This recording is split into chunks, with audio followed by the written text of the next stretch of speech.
We're live. Hold on, let me check. Yep. Yep. No, we're right. No, we're live. Right on. Okay, Matt. So, like I say, before we went live, obviously, I was telling you. Actually, let me share this stuff. Actually, do you want to say something real quick there while I'm sharing this stuff to the social media pages? If you want to just. Sure, I guess I'll just say what we're going to kind of get into today. So, Okay. today's kind of topic, we're going to talk about, where me and my father see this all coming to a head. What's the next couple months look like? Lead up to the election, obviously, that's a big topic right now. So, we're going to talk about what we think is going to happen around the election, the lead up, after, what happens if certain candidates win the election and others lose. We'll get into what I feel is a major flaw in the liberty movement, and we're going to offer up some solutions because I'm not all about just pointing out problems. We got to offer up solutions as well. Mm. And I think right now, while my father's sharing it, I guess I'll even start into one of my things I was thinking about last night. I think is a major flaw in what we're seeing right now is we haven't, and my father can chime in if he agrees with me here. I don't see very many prolific, ambitious, captivating leaders nowadays. Probably in the last maybe century, because when I think of leaders, you think of historical leaders, Leonidas, Alexander the Great, Mahatma Gandhi, Martin Luther King, some of these big names, but I can't really think of a name of a big leader in modern time. Like in some ways, like you can point to people like Elon Musk and stuff, but he's not really a leader. He's more like a troller on Twitter. Um, and Trump in some sense, but he's got his flaws as well. He turns a lot of people off rather than brings a lot of people in. So I'm talking like a real leader that captivates the masses and promotes them into good and promotes them into a prosperous future and gives them something to strive for. Kind of, how like Alexander the Great would be, pumping up his guys, like, no, let's travel clean across the world. Let's explore these unimagined lands. Let's get attacked by lions, elephants, invading armies, things that we've never even come in contact with because we're now exploring these dense jungles. And we're going to do all this because, we're brave men. We're seeking more freedom and liberty, or whatever the case at the time may be. Maybe it was just they wanted to expand on their territories. But the point is, they were able to convince the masses to get behind these big movements back then. Mm. And I don't see that kind of leadership nowadays. Same with Hitler. Like, Hitler is obviously an evil man, but he was very captivating and obviously could convince that many German people to do what they did. So I just see a lack in that right now. And I wrote Yeah. this down last night. I said, when evil and tyranny grows in the world, it's only in my mind because the good is sitting idly by. That majority of the population sits in the middle here. Let's try to get the camera here. Sits in the middle, and then you got your people that are your leaders and on the good, and then you got evil people in the world that reside on the other side of that. And it's a constant battle and a tug of war on the minds of the people in the middle. And if we have no leaders or dull leaders or nobody that's ambitious and captivating, or we just gotten decadent and lazy in the last couple of generations with the technology, the wealth, and how things have changed in our culture, and that complacency has led to the evil people, the people who have always been. We've had evil people since the beginning of time, since humans were birthed into creation. We've had people who wanted to kill people. We've had people who wanted to rape people. We've had people who have wanted to molest children. There's always been evil acts within humanity since the birth of it. So understanding that there will always be evil, the only way to keep evil at bay and to keep people who commit evil at bay is by good people or leaders taking charge and basically fighting to keep that stuff at bay. And also fighting to keep the most of the people who are on the middle ground to realize, hey, keep an eye on these people down at the bottom here. They're very bad people, and if we don't pay attention, within a couple of generations, they could convince us to enslave ourselves. They're very smart. If there's one thing about evil people or people who like to promote tyranny or control and conformity, they're ambitious. They don't sleep. They work around the clock. They're good at organizing with each other. I mean, Mhm. I mean, just think about the pedophilia thing and the pedophilia networks. The fact that there's these networks of people who manage to find each other on the dark web, and they're obviously very coordinated, and they're very good at linking up with each other and connecting and all that kind of stuff. So what I'm getting at is evil people are very good at working every day to achieve their ends, to make the world a crappier place. And I see that good people have been sitting idly by for the last couple of generations. We've had no ambitious leaders come out of that. Nobody that's really captivated us and say, hey, you know what? Let's reach for the stars. Let's populate other planets. Kind of like what Elon's doing. But like I said, he's not a leader. He's not someone who grabs a sword and charges the front line. That's the leader I'm talking about. And I think that's why we're in the state of world that we are today. And kind of where I hope we get into today, that I hope someone takes that charge, picks up that sword. And unfortunately, that's how we are. We're humans, and we're conditioned in the sense that we kind of fall behind a leader, that not all of us can be leaders. And I wish that we didn't have these animalistic behaviors, but unfortunately we do, and I'm aware of them. And not everyone can be a liberty-minded individual leader and fight back tyranny as soon as it reaches the doorstep. You kind of need those Roman guards in place, in the kind of the strong men that fight that at bay. And like I said, the most of the middle ground sits in the middle and kind of just wants to get along in their day. Yeah. Well, to me, when it comes to that, I've thought about this like quite extensively over the years, obviously, and there's so many contributing factors that go into the situation that we find ourselves in today. And I think a lot of it has to do with the incentive structure and how it's been built up. And even if you take not just incentives, but the culture, because the most important aspect for any society to promote and adhere to the fundamental aspects of liberty is to have a healthy portion of your culture that's constantly promoting those things. You don't even see that taking place. Like I say, the music industry, where's the rebellious spirit? That used to be. It actually used to be very dominant when I was growing up in the 70s and 80s and even into the 90s. It was still the movies, the television shows. Now, well, you were getting some moral and ethical teachings as well, but a lot of it was rebelling against authority. That even if you go back to the boomers when they were younger, they were supposed to be that the whole point of their little mini revolution that they were having, the burning the bras and stuff, is they were countering the authority of the day. And that was that youthful spirit. And that usually rebellion comes from the youth, and that youthful spirit was rebelling against authority in an appropriate manner, based on proper incentives, right?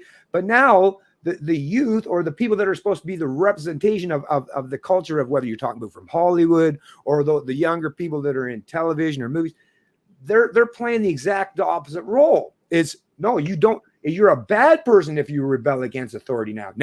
Now it's your virtue signaling conformity to your authority, that's the part that I think is devastating. Now, the beautiful thing about the internet as it come to exist and because it was basically like, the landscape of pure anarchy. Ooh, that scares people. It was basically no rules at the early days of the internet.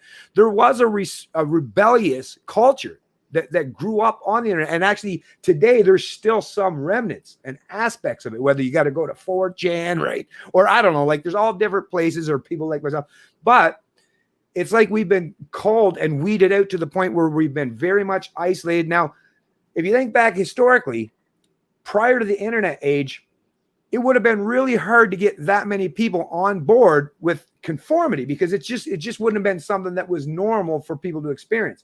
But today, now that you have the establishment media that wants to maintain the status quo because they have benefited from it, the political and pundit class have all benefited from the status quo. That's why they sit perched on their pedestals, greatly enriched at the expense of the taxpayers, I'll add. But there's so much incentive for like the establishment media, the establishment politicians, establishment institutions in terms of banks or corporations to maintain the status quo. And where that one sprout, that one seed that finally, reached the soil that was on the internet to defy that kind of conformity. Well, as we've seen it's been, like I say, anyone that's trying to challenge the status quo, you're now placed in the camp that you're a bad person, right? So it's because social media is so dominant in our lives. If you think back even just 100 years ago, if you were trying to talk about, something that was rebellious, or even when the boomers were growing up, other than radio and television, which was a one-way communication. If you were listening to the radio or if you were watching television, well, as soon as you turn that off, or even if it was on, you could have your conversation with your friends, your neighbors, your coworkers. You could have these kind of conversations, and there would be nobody chirping in the ear, like whether you were sitting in a crowd of 10 people or 1,000 people. There'd be nobody chirping in the ear that, hey, you should conform. Most people would be, they would hear the reason, logic, and arguments, and they'd be like, yeah, that makes total sense now. But every time someone like you or I tries to introduce these kind of logical and moral and ethical based conversations, where it seems that we're constantly squished and quelled. And like I say, the social media giants realize that they want to, what it is, the social media execs have gained, and they got that sniff of power themselves, just like the establishment, and they realize that they want to be the dominant structure going forward. They as much as they don't want to conform to the old system, they want to become the new system. So there's no transition. There's no revolution that's going to be allowed to take place, because the social media sphere and the old sphere of influence and propaganda, like the establishment media and the political class, have basically now been incentivized to constantly squash or quell any dissent or any rebellious spirit. And you see that no matter where the hell you are. No, I don't care if you're American, you're Canadian, you're from the UK, you see this on a constant basis. If you step outside of conformity, if you challenge the status quo or the way things are currently done, you're going to be beaten down. And just the latest example of this is another doctor I seen earlier on, a Canadian doctor this time, that dared to speak up in defense of the hydrochloroquine, which Trump, but that's the thing with Trump derangement syndrome and people's blind conformity and obedience to the narratives put forth by their political masters or their thought leaders. They're constantly told, don't you dare step outside the bounds of that conformist narrative. And anyone that does are beaten down immediately. And we're seeing this. The cancel culture, that's what cancel culture is all about. If you step outside the bounds of what we allow, we will beat you down. And the reason why is to send a message to everyone else. And you hear that even I remember, like, even if I think back 10 years ago, 15 years ago, you hear this kind of talk from judges or politicians all the time. You got to send a message. And they realize how effective it is. You just got to beat down the most vocal, the most outspoken opponents, and then the people that are less or more meek or more cowardly or conformist themselves, who might have been slightly emboldened to speak up, well, if you beat down the strong person that has the willingness and the capacity to speak up, well, the person that doesn't perceive themselves as being that rebellious are like, well, hell, if they can knock them down, well, what chance do I have? I'll be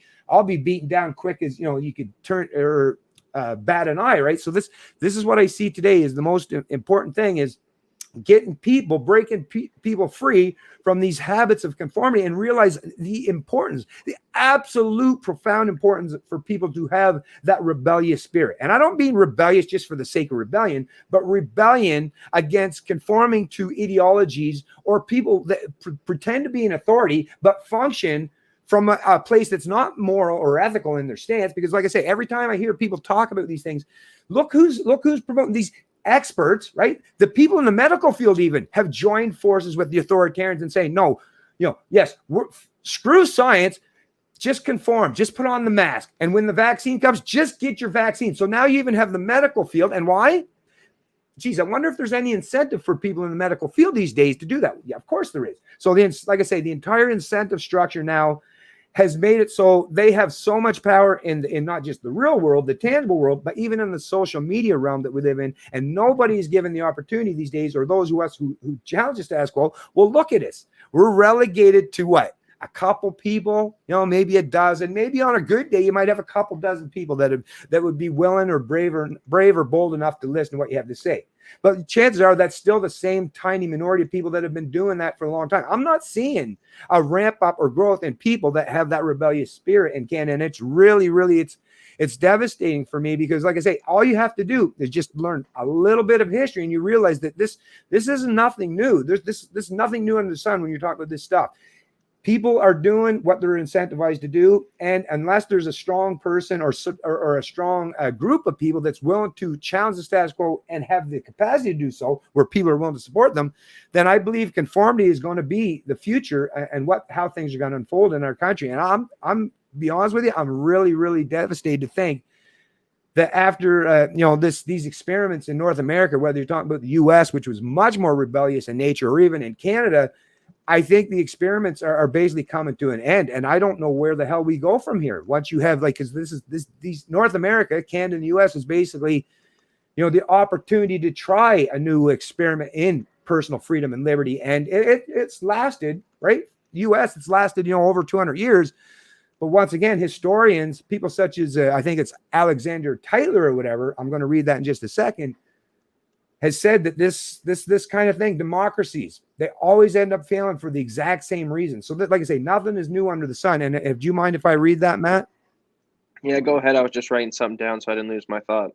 Okay, cool. Because like I say, this and like I was saying, there are people that are obviously this kind of information is resonating with them, but where are they? I mean, we have to show that we are. That's the thing. If you want your neighbor or your coworker or your grandma or your aunt or uncle, if you want someone to think that you're not just an outlier, right, or just not a conspiracy theorist or just someone that's paranoid, well, you need to be more than just isolated and alone. You need more and more people to show solidarity. That's the point of unity. If you have a large subset of your population, even with people with different backgrounds, preferences, and opinions, if you have that kind of real world example where people are willing to put aside their own differences to show solidarity for the ideas of liberty, then people would be much more readily willing to adapt that kind of mentality. But that's not taking place. People are absorbing this information, but they're using the fact that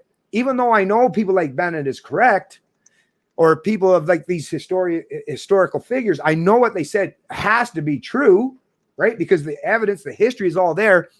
Do I want to stick my head up and be that lone person? Or even if it's just a couple people, like I say, the numbers have to grow substantially beyond what we're seeing today, and the kind of people who are willing to stand up and fight for the freedoms or the liberties. And it's just not there. And after 10 years of basically continuous trying to promote these kind of things to Canada and Canadians in particular, which is why I chose on my channel to call myself a Canadian libertarian, and it's because I want Canadians to learn about these things. And even after 10 years of seeing this, if I actually sit back and reflect upon it, how much did we actually gain? No liberties. Matter of fact, more liberties have been lost, both social and economic liberties. So I don't know how you could possibly get out from underneath this situation without, unfortunately, what's the only other thing that has ever happened in history that causes people to change their habits, behaviors, or their psychology? Well, a really devastating personal experience in their life. And to me, I don't want to wait for a large enough portion of the 37 million Canadians alive today to have to go through that kind of hardship. Because once you have, well, like I say, then the people that you're going to need to fight against the authoritarians, well, they've already gone through so much hell themselves. You're basically looking at people who are basically metaphorically in a wheelchair in their mind, and they're not the kind of people that's going to be willing to do battle or even have the competent levels or the skills to perform battle. So I think it's a war of attrition. And the establishment media and those who want to maintain the status quo are just, like I say, they're playing the long run game and hoping that those of us who are the minority who are rebellious and are fighting for our liberties will eventually relent and just shut up, sit down, or roll over. Anyways, you go ahead and say I'll deal with this other part after. Go ahead, Matt. No, I just wanted to put a train of thought in there that you just said. I agree. I think that what always bothered me and what always sucks is the fact that we're good people. I think, people in the liberty movement or people who want freedom are generally good people because the concept behind freedom is letting people live free and doing what they want, to each his own, as long as they're not hurting anyone. So exactly, obviously, in having those principles, the non-aggression principle and respect for property rights makes you a good person, obviously. So, but being a good person puts you at a psychological disadvantage to evil people, because think about it. An evil person doesn't have that moral barrier, doesn't have those things that keep themselves in check from creating, harm or doing harm. A good person is constrained by the non-aggression principle, by property rights and all that kind of stuff, and by, hey, we don't want to hurt people, we're good people. So then we're up against people who have no morals and no ethics, who who have no problem having dirty tricks on the table, and who have no problem using the left or not using violence. And I just had a Freudian slip there. which is what I'm going to get into. So this is exactly what I see the problem right now with people on the left and right, or in political culture in America, when you got the Antifas versus the Trump supporters and stuff. So you got the Trump supporters, you got the people who want to be left alone, the libertarians, the conservatives, the small government, all these people bulked into one big political movement. And, you know, their ideology is, we just want to be left alone, you know, back to the status quo, let us live life, let us be free, let us make a prosperous nation. And then you got the Antifas and the lefties who want to kind of burn it all down, start from scratch, socialism, communism, whatever else ideologies that they bring. But because Antifa is dirty and they play evil tactics and they don't have the moral constraints that the Trump supporters and stuff have, the Constitution and all these other things that are great and their fruition, and they're great in the ideologies and the promotion of these principles, but it puts us at a psychological and strategical disadvantage. And this is my question to you, is what the hell do you do in that situation when you're up against evil, and you're trying to be a good moral person, but your opponent has nothing off the table for tactics and strategies that they can use against you, and no constraints? How do you fight that and try to come out of that and still be a good person? How do you get in that boxing ring and box that person and still come out there and be moral? It's a tough dilemma, and I see it cycling throughout history, you know, way back in 2000 BC to here. It's the same problem we constantly dealing with, when the battle of good and evil. What do we do? Yeah, that's so true. And actually, I'm just going to answer that quick, and then I see none of your business. I love that username is in the chat. I just want to acknowledge so that and maybe see what he's posted up there. But yeah, so that's the thing is, let's see, even the Christians understood this, right? Because the whole turn the cheek type of thing. So it was something that, well, humanity was trying for the last few hundred years to figure out these things, and we're still, it's an ongoing project, obviously, for us to figure this stuff out, and I expect it's going to be for quite some time. But it's so true. If the people who want to abide by, you know, proper ethical or moral principles and do the right thing, and you are creating yourself in a position where you're given, like you were suggesting, the evil, the bad people, a leg up or an advantage over you, right? And that's the one thing why I always try to promote about libertarianism in particular, you know, is libertarianism isn't about turning the other cheek. It's not. It's the whole point of the NAP is not to take violence off the table. It's to take violence off the table as a preemptive strike, as, you know, being the one to start, right, the violence. Okay, but hang on, wait. Let's pause right there on that, and so let's put you in a hypothetical situation. Now, I know this is a unrealistic realistic situation in the moment, but let's say we progress to a point where we get to a point where basically everyone technologically has the ability to create mass chaos and harm to each other. So maybe we get into the point where everyone can almost get themselves a brief size nuclear bomb, or whatever is what I'm trying to say. You know, right now we get to the point where we have weapons and they are able to kill people. But what if we get to the point technologically where people on an individual scale can create a lot of harm? So like you just said, as a libertarian, we don't want to do the preemptive thing, like you said, self-defense. But if you got a bunch of evil people who are willing to do the first strike, this is where it gets hairy as well, right? If we're always on the defensive, and in some ways that the defensive stance, what if your enemy's so quick to move in on the night and you're in a defensive stance, and that it automatically puts you at a strategic advantage if you don't have the first strike on the table? Well, see, that's the thing, though. That situation, and you basically acknowledged anyways, would be an impossible. But actually, tell you the truth, if we did get to the point where all 7+ billion people on this planet had access or the ability to have a nuclear weapon in a briefcase, I believe actually the world would become a much more peaceful place as a consequence of that.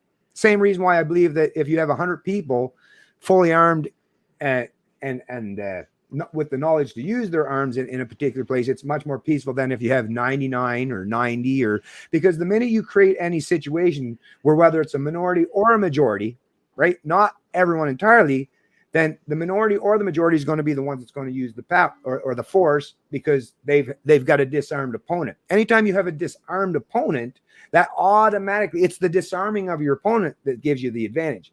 But just like with nuclear, there's been people in charge of, what do you got? was it India, Pakistan, right? China, U.S. Is it France? I'm trying to remember all the countries that have nuclear.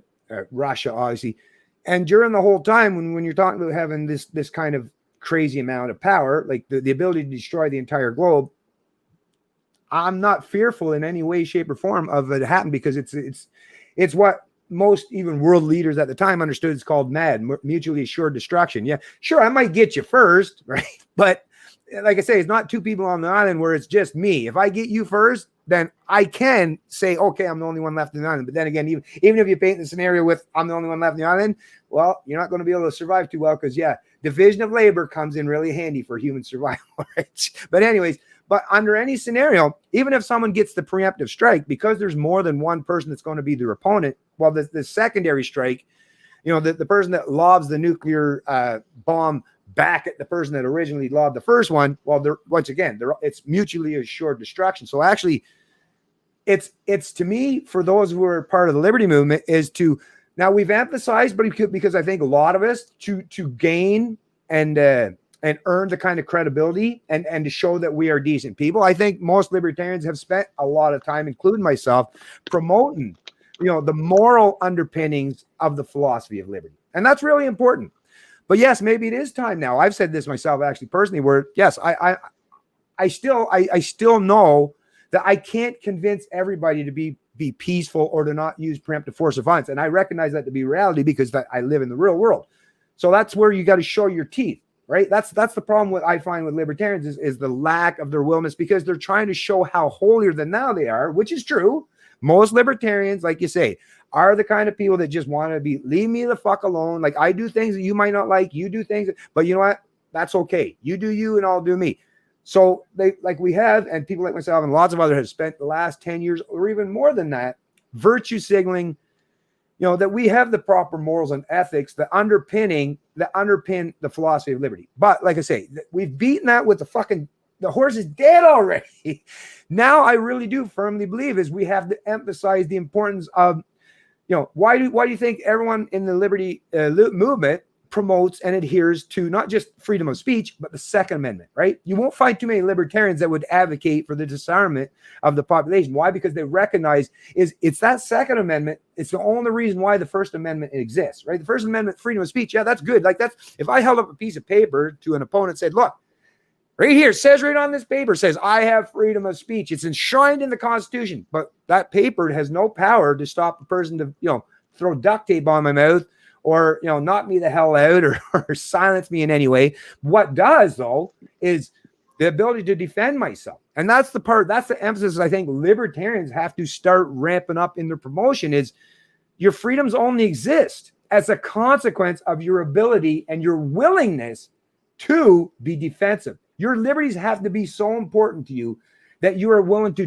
die to defend them. And if you don't send that message, if you don't send the message that your freedoms aren't just something that you prefer, but that there's something that you're willing to die, to fight and die for, right? That's the reason why when I think about the people that fought in World War I or World War II, now they were sold a bill of goods that I think was an absolute farce, to be honest with you, because they didn't defeat fascism or communism.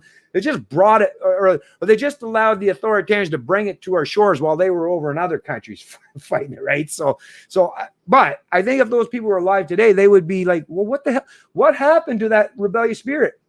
Yeah, we left our wives, we left our sons, we left our daughters, we left our communities to go and fight the good fight because freedom was so important. The future of our families, our communities was so important. The ideas were so important that, yes, it's an inconvenience. It's a pain in the ass. As a matter of fact, it can be life devastating. It can be life destroying to be a leader of liberty and have that kind of willingness to stand for them.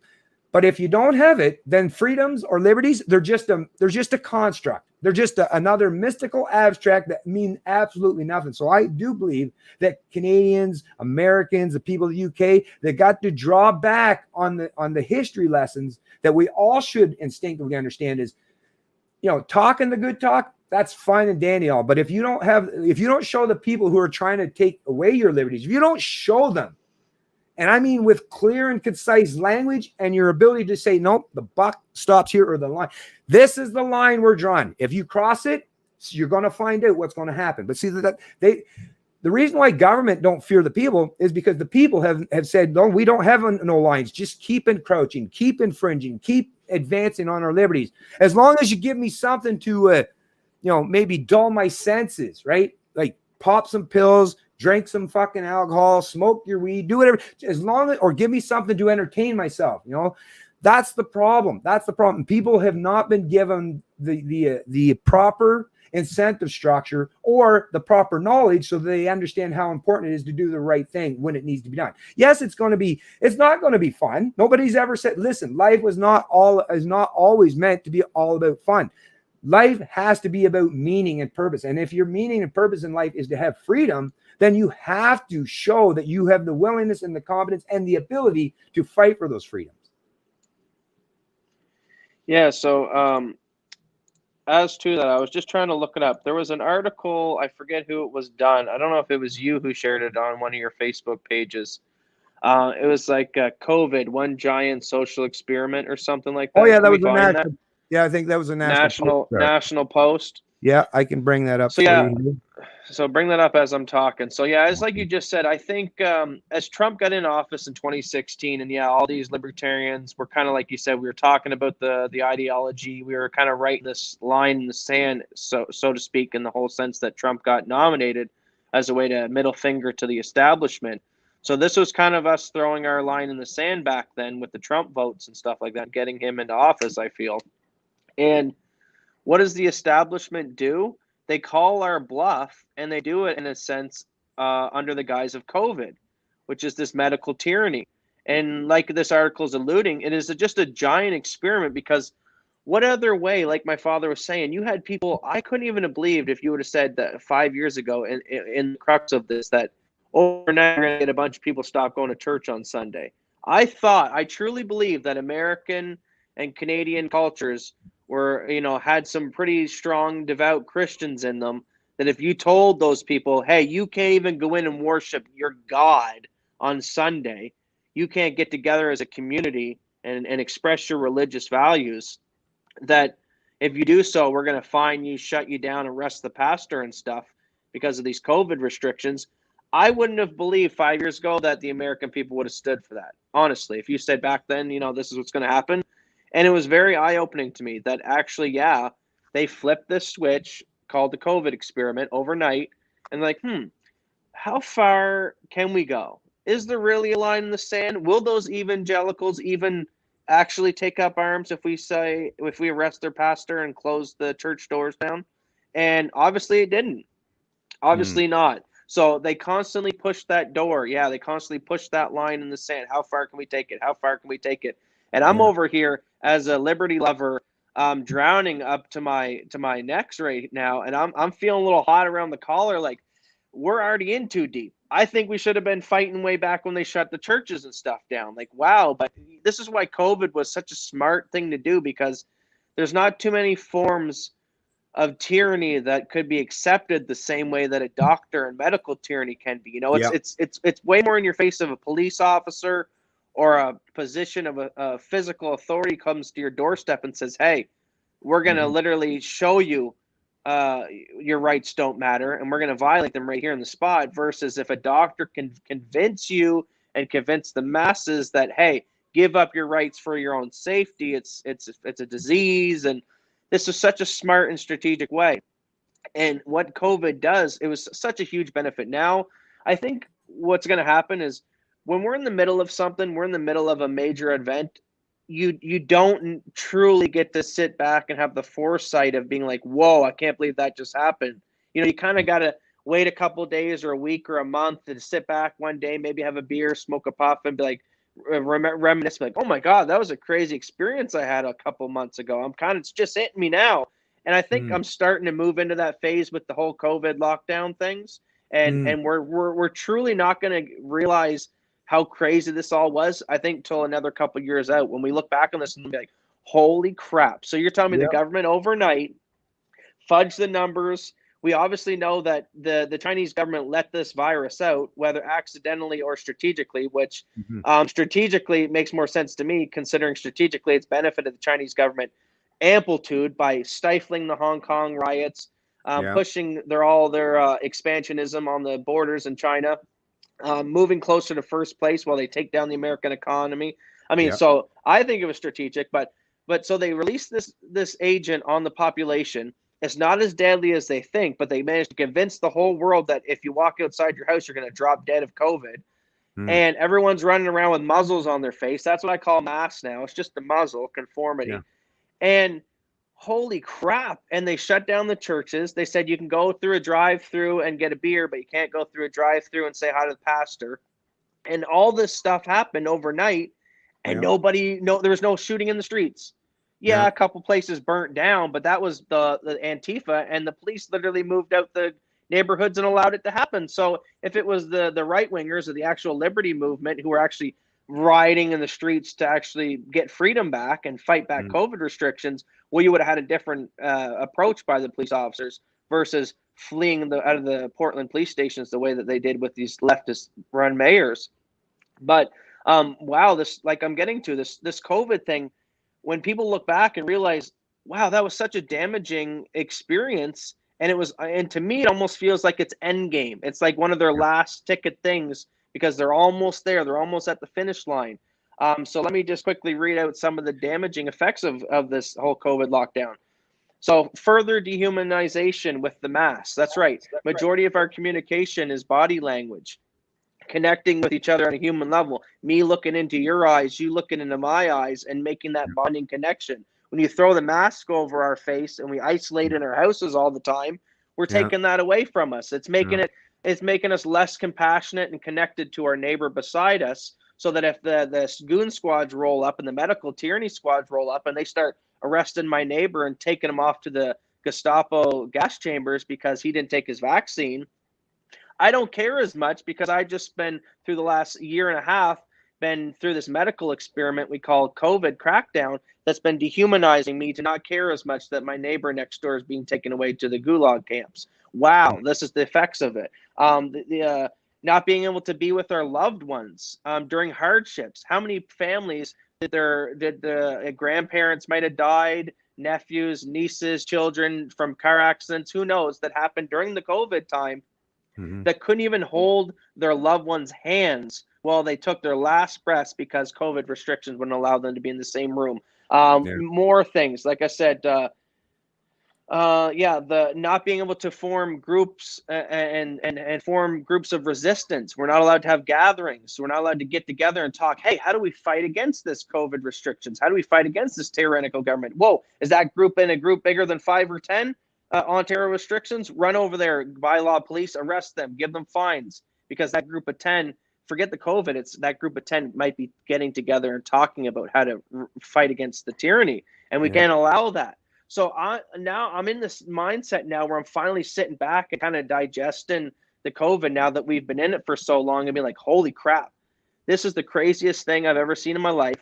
This is the biggest. People who said that conspiracy theories don't exist, or they couldn't believe that maybe 9/11 was an inside job and maybe George Bush did know about it and all that. No way. The government could never keep such a thing secret. They could never pass such a strategic and well-kept conspiracy that would be able to convince the American population that it was that the planes actually hit and all that. No way. Or like they always say, there could never be aliens because the government could never keep it secret for that long. What do you mean? They just convinced the entire 7 billion people to run around right now with masks on their face when the death rate's less than the flu. I mean, this is insane. Don't tell me what governments can and can't do, because they're very goddamn good at what they do, and they're very good at convincing people. Like me and my father have been saying, they've had decades now. Alexander the Greats, Hitler's, all these people that they've learned from these leaders, and they said, okay, this worked, this didn't work. Okay, we tried the communist takedown in the 20s and in the 60s. It didn't work when we did it that way. So now we got to use more propaganda techniques. They're refining their tactics to a sense now that we're in a technological tyranny, a medical tyranny, and it's so goddamn well crafted, you don't even know you're in it. Yeah, I'm just pulling up now that you brought that up. I just wanted to cover this real quick, and then I want to get to the whole the name for this stream. I want to let the folks know why I named the stream what I did. But before we get to that point, I just want to bring this chart back up. Where was that? Okay, just one sec here. Where is it? It was the Global News. Where did that go? Okay, I might have to try on my my other page here. Just one sec. While you're looking for Yeah, that, go I'll ahead. just read the heading here. So it was the National Post. I found it, the article now. Yeah. It says, paranoid about the pandemic, how COVID-19 brought the largest criminology experiment in history. Isolation orders, border closing, social distancing, mandatory lockdowns will test theories like never before why crime really happens and how we can reduce it. So, yeah, they're even throwing it in your face, folks. They know this is one giant experiment, one giant test to see, can we push that line in the sand? And they pushed it, and there was no revolt. And that made me really scared. Like I said, I'm feeling hot under the collar right now. I'm seeing tyranny all around me. And I thought we would have fought sooner than when we're at this point. You know, I see us sinking in the quicksand, and now we're almost up to our neck. I thought we would have been fighting when our ankles went in. I'm getting nervous now. I'm like, well, if we're already at our neck, I mean, where else do we go? We're already locked in our houses. Churches are shut down. COVID restrictions. I mean, where we're at now, I don't think it's too much of a skip down the path to Nazi Germany when they're rounding up Jews and taking them to gulags. It's just if you did under the guise of, well, the Jews weren't taking their vaccines. I think if you just change the narrative a little bit, we're not that far from slipping down the same path where a bunch of people, get sent away to concentration camps and get murdered. I mean, it's already happening with the Uyghurs in China. Yeah. And yet nobody's going to war over that. I mean, Jesus, why are not people looking at China and saying, listen, we're not doing any trade deals with you. We're not doing shit. You have modern slavery. We're not dealing with you, man. Like Yeah. I always said this too. If your neighbor had a black guy chained up on his backyard, Sure. would you go do business with the guy? Mm. Would you go bring him a loaf of bread? Would you go Right. sell him your car? Or would you say, you know what, you piece of trash, I'm going to isolate you. I'm not doing shit for you. But you haven't got a black guy chained up in your backyard. You're an immoral piece of crap. I'm not doing anything with you. I'm not connecting business with you. I'm not doing anything that'll help you get to a better leg in your life that you might be able to conflict even more harm or have more people chained up in your backyard. So why the hell do Western nations, or even me, myself, guilty, buy Chinese products or do anything with the Chinese communist regime? We need to start isolating ourselves from these communists and tyrannical governments and telling our leaders in the Western nations, no, don't even buy anything from them. Don't buy anything. And we need to get from that mindset that when you go to Walmart and you pick up that product off the table or off the shelf and you realize that, hey, the American made product, the Canadian made product, whatever other made product might be a couple dollars more. Just realize that when you buy that Chinese made product, including myself, I'm talking to myself right now, you're basically giving money to the guy who has the Uyghur chained up in his backyard. Just realize what you're doing when you make that purchase. Well, I just got to say, for me, my first thing, if I found out, there'd be obviously a long string of things that I would do in reaction to find out my neighbor had a black guy, tied up, or first thing would be let the guy, cut the shackles, take my hacksaw over there and free the guy first. But anyways, but yeah, I did put that link, by the way, Matt, in the chat that for the National Post article that you referenced. But here's what I wanted to do, just for the folks that watch, that are going to watch this, just to show you the subtle ways in which the media in this country, and I watch how they do it, and they do it in a way to lend credibility to them by using all these numbers and setting up charts and the way they talk about things. Sounds like that they should know what they're talking about, but just so you know how subtle yet deceitful these people are, is I'm going to first, let's go with this one. Let me bring this up. Just one sec. Share the screen. Okay. And okay. So this is a CBC article. And if you read the, and I've been watching this unfold basically since coronavirus basically started. I mean, well, it's all part of the Trump derangement syndrome that the lefties seem to have these days. But this is just the latest iteration of just how, like I say, deceptive and deceitful that those in the media are, and try to pump up the Canadian. That's the thing. Trudeau says, "Oh, we're post-nationalist state." Meanwhile, it's once again, it's misdirection, it's rhetoric to appeal to a certain segment of the population. But in reality, these people are very much nationalistic and very much socialist. They're very much Nazis or fascists, whichever one you want to coin them or phrase them. But basically, so this article, as you can see, so the world, the latest coronavirus, what's happening around the world? Number of COVID-19 cases in the United States surpasses 5 million. Then it says Brazil and India, and then it goes on to list these. But if you go right below it, you see United States has now recorded more than 5 million cases of COVID-19 with more than 162,000 deaths since identifying its first confirmed case of the new respiratory illness in January, according to data from Johns Hopkins University. So here's the thing. And if you read, that's the thing, all the Canadians who read this article, right?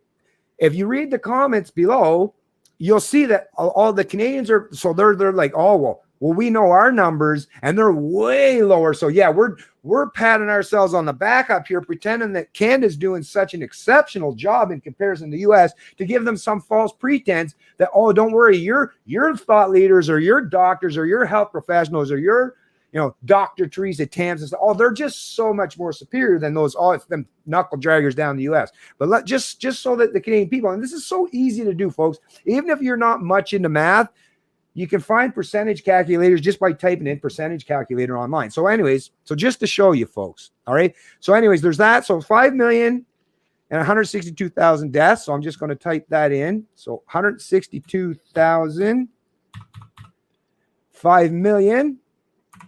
1, 2, 3, 1, 2, 3. So 5 million. Now I'll share this with you folks.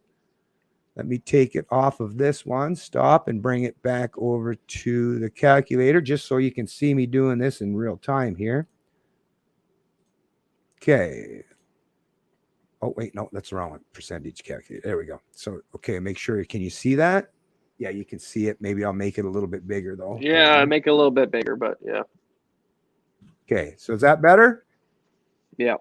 Yeah. Okay. So as you can see, so a percentage calculator, you can do it in 3 different ways. What is a number, percent of whatever, and calculate it, or this one, which is much for what we're doing, is 162,000 is what percent of 5 million. So that's an easy way for people to see what is the percentage of 162,000 deaths. Well, what is that as a representation in percentage numbers for 5 million cases? Or in the bottom one, you can do it from what is the percentage increase or decrease. So like I say, these are easy online resources. There's multiples of them if you don't want to use this one, but there's lots of ways. But if you calculate it, as I've done, you'll see you end up with 3.2%. Actually, let me do that again, just in case people think I messed around here. So 5, 1, 2, 3, 1, 2, 3, 162,000. So calculate once again. Of course, you get the same number because that's exactly and precisely what it is. Now, very few times does CBC try to do this stuff for Canada. When they're trying to report on Canadian numbers, it's constantly espousing that we're doing so much better because our numbers are so much smaller. And all. But once again, when you're talking about a percentage, right? Because the numbers are smaller, but we live in a country that's 10 times smaller in size and scope in terms of the population. Anyways, plus the testing isn't being done or ramped up nearly as much in Canada as it is in the US, because the US has all the resources at their disposal, right?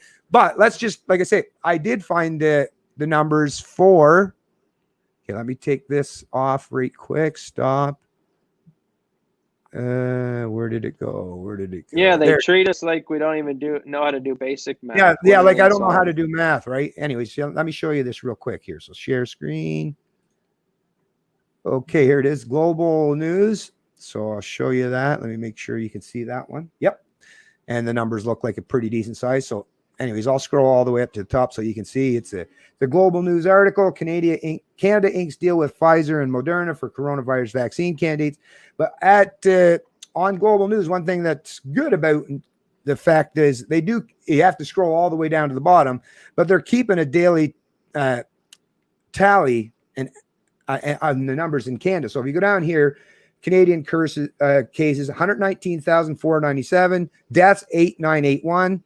And then you see the test administered as of today. So you can find all these numbers. So let's do the 119. So confirmed cases, just like in the US, there's 5 million, right? We're doing the exact same exact same correlation here. No manipulations of numbers. We're doing the exact same cases, and then a percentage of those cases who ended up in death. So let's do 119,000. Well, let's do the deaths first. 8981. So, okay, wait now. I gotta switch this back just 1 second. So 8981. Okay, I gotta switch this back over here. Share screen, calculator again. Okay, share. Okay, so now we're back. So 89. I gotta get rid of these numbers here. So deaths 8981. 8981. And let me go back in. It was how many? 119,497. 119,497. So as you see, 8981, that's how many people have died. And what is that as a percentage of the total case? So the exact same what we were doing in the US, 162,000 died as a percentage of the total cases. So the exact same calculation, using it exact same as what you would do for Canada or the US. Not trying to do any manipulations. Now look, 3.2%. Remember, that's what the US had in terms of the death rate. But once again, I'll even get back into figuring out, because these numbers are high because they're skewed towards not taking into account the population at large, right? So actually these numbers seem high, but that's because they're only taking in account deaths and actual cases who have been confirmed, not as a percentage of the population, because you got to extrapolate out to actually what is that as a percentage of the population. Still much lower. But anyways, like I said, calculate. What's that say? Can you see that number? 7.5. But does America's 5 million count as active cases or recovered and active? Yep. No, I'll get right back to it. So once again, so here we go. So like I say, confirmed cases, the number that I just gave for Canada was 119,000 confirmed cases. So confirmed cases. Because you have recovered cases as well, but they obviously don't include those. Yeah, but that's the thing. But those 103 is from the 119. Oh, okay. See, that's because that's where you get the 8,981. See, 103, they've all recovered. The only ones who haven't recovered, well, there might be a few that are still in the hospital. But if you take that 103,828 and add the 8,981, you're almost at your 119. And whatever would be the difference between that is whoever's the ones that haven't recovered yet. But we're still, once again, forget the recovered case because we didn't use that for the American. Like I say, we're just comparing apples to apples. Exact same thing. So confirmed cases, 119,497, 8,981. Now, if I go back to, like I say, the American, same thing. Here, I'll bring it back up for you just to make sure. So you see 7.51. So yeah, and America's 3.5 or something. Yeah. So let me go back here just to make sure. So just so that everyone realizes here, back to it.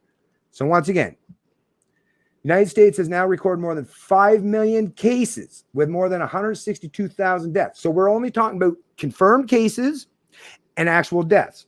And like I say, the US is at, 3.21%. Canada is 7.51%. So that just goes to show you that Canada is actually doing much, much worse, right?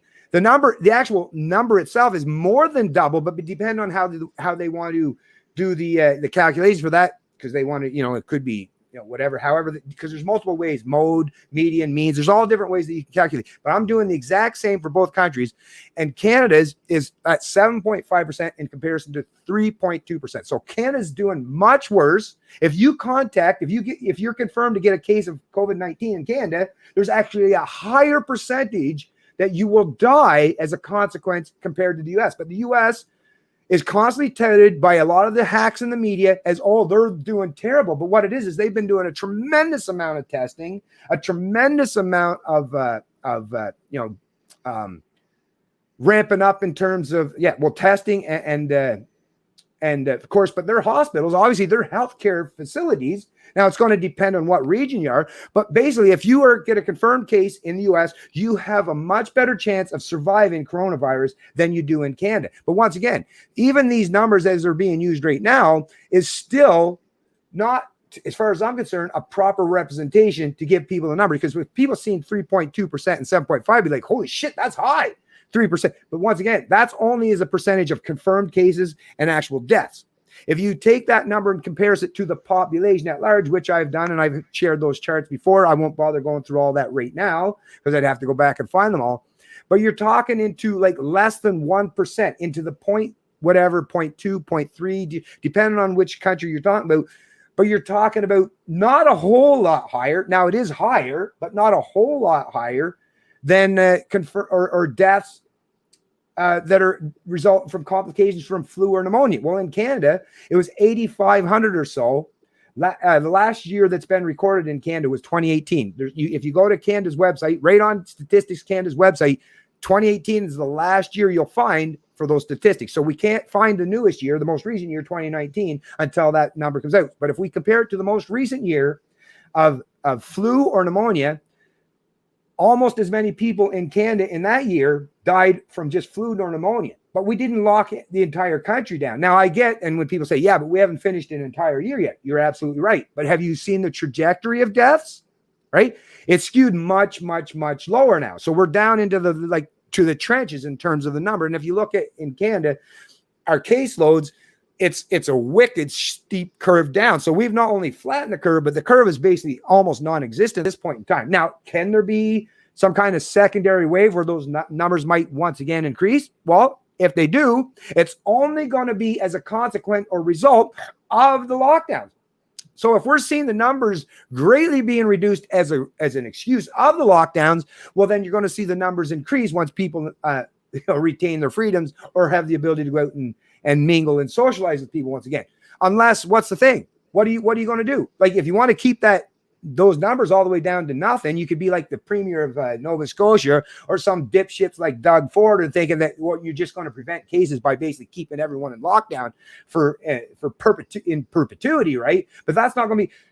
Eventually, people are going to want to be able to go outside. People are going to want to socialize and mingle without having to have a mask or being forced into a mandated vaccine. So this is an area where I think once you've had enough of a timeline take place, I think it's going to prove that the most effective measures was just to let the disease take its course while being proactive in defending the helpless, like those in the long-term care facilities, which is actually another area where Canada, in comparison to most of the OECD countries that we like to compare ourselves to all the time, Canada is actually doing worse than most countries in terms of the people in our long-term care facilities. I wonder if that might have a little bit something to do with our socialized healthcare, right? Where there's actually much more minimal exposure to liabilities, because now everything's, even if a doctor gets sued in a socialized healthcare system, well, who pays for it? Not the fucking doctor, right? Basically the taxpayer.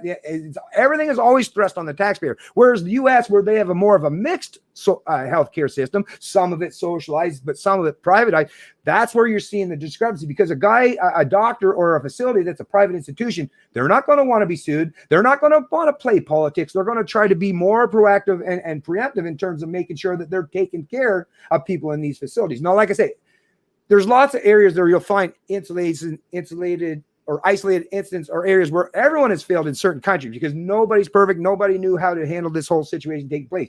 But the fact that the media tries to constantly politicize the narrative when you're talking about something as important as not just a virus outbreak, but the destruction of our fucking liberties, of our freedoms, of what it is to even be a free human being. The fact that the media is willing to politicize this, and I just showed with a perfect, clear example where, like I say, you could take this to Dr. Theresa Tam, you'd take it to anyone, and they would not be able to dispute you.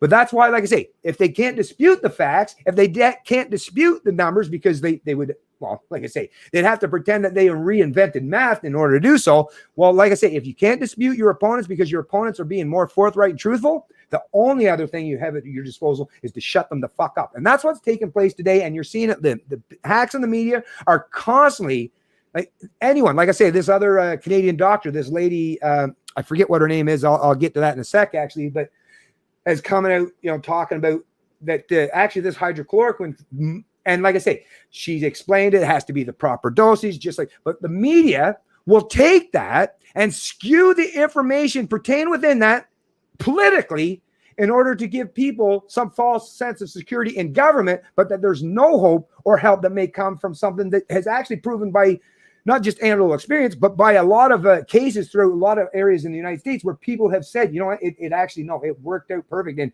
I've even seen people that have had these health institutions that have done that and offered it, these hydrochloroquine, to their patients, and they had a much better survival rate as a consequence of that. So if people are being being killed or dying needlessly because of the people in our country who are supposed to be the thought leaders and disseminators of information, if these people are dying as a consequence of this kind of failure, of this kind of politicizing of something that's so devastating, like I say, like this, like the consequences of not the virus itself, but the outcome, like the economic downfall, the lack of social cohesion because of the political divisiveness. If they're doing this, it tells you that they're functioning from not just a realm of complacency, right? I'm not too overly concerned with people that are just fucking idiots. What I am concerned with is people that are in positions that should know better. Because if someone like myself can figure this stuff out, then don't tell me these people can't figure it out. So that if they're not doing it because they're just stupid or naive or ignorant to facts or mathematics, what else do we have to attribute to them? That they're doing it out of malice or ill intent, which once again causes me to be very much alarmist in what's happening in this country. You know, as to that, I think what's so scary. Sorry, I lost my train of thought there. What we were going with. I think I was going to get into the media manipulation and stuff of it. All right. Well, while you're collecting your thoughts, because like I said, I did want to cover this because actually I was going to do it right off the top when we started this, because like I try to explain to people all the time, like none of this stuff is new. People have understood what happens, what takes place in any kind of country or society or structure where you create a system where the majority of the people can vote, to control or dictate or to take from other people. Once you have set up that kind of you just triggered it. You just triggered my thought. Okay. So, Go ahead. As you were just saying, I think what's going to be crazy and why I think that we're in the end times here for their global control, because as you say, if in 2-3 years out from this, doctors and scientists look at this and say, you were right, hydrochloroquine, zinc, and erythromycin together in a concocted serum cures, and like some of these doctors are saying actually can cure or prevent COVID or help it drastically. I think it's No, go ahead. Okay, I know. Yeah, but if there is in fact science behind it that it could have helped or prevented deaths in 2-3 years, when we look back on this hindsight, and we know, like you said, there was doctors like Teresa Tam and these other ones promoting it and actually censoring the use of these medications that have been used for a long time, and it was no problem. Will we see, and I hope we see, Nuremberg trials? Because then you got, in a sense, doctors and stuff knowingly keeping medicine from people that kill people. Then you got families that say, "Listen, you killed my grandma, you killed my uncle or any elderly people who died of COVID." Then you say, "Listen, you actually withheld medicine from us to prevent this. You didn't give us the correct information." So I think this is why I believe that it's going to get really hairy in this next election and in these next 10 years, because they're getting so desperate with their tactics of tyranny. COVID lockdowns, media manipulation, COVID restrictions, lying to you, lying about these other drugs that might actually work, and promoting vaccines. I always found it funny that all the big wigs, all the mainstream medias are always pushing, including Trudeau and all of our government officials, vaccine. If you have a disease where 80% of the people have almost no symptoms, they come in and get a test and they're like, "Oh, geez, you have COVID. Oh my God, I didn't even know. I might have had a sniffle." And you're trying to force vaccinate those people? That sends up huge red flags to me. So it shows me that if they're willing to lie about this, if they're willing to, like you said, get people's grandmas killed and not tell them about hydrochloroquine and actually take that stuff down from the internet, and they're trying to force vaccinate people when they know majority of people don't need the vaccine and cure and recover without it asymptomatic, then it's like you said, it's malice. It's an intent to do harm, and they're all in. And if they are all in and they're at risk of maybe potentially being outed in 5 years or having Nuremberg trials to go back and look at the doctors and actually hold them accountable, then they know that they're backed in a corner. And this is why tyranny is going to get really crazy in the next little while, because they have nothing to lose. They're a dog barking in the corner, baring their teeth, and we're taking them. As much as me and my father talk about the negativity, everyone today is somewhat politically awoke. 10 years ago, people went to work and worked their 9 to 5 and they didn't even care about politics. And it was frustrating for me and my father or people who were in the liberty movement to try to convince these people that taxation is theft and blah, blah, blah, and government's corrupt and we don't need as much. Now, even the idiots, even the sheeple, even the young Turks, even the lefties are like, oh, wow, it's corrupt. We're involved in politics, because you can't help but be involved in politics when the political leaders are telling you can't go to work or telling you to put a muzzle on your face. So it's gotten so in your face with the tyranny now that they have no choice but to show their teeth now.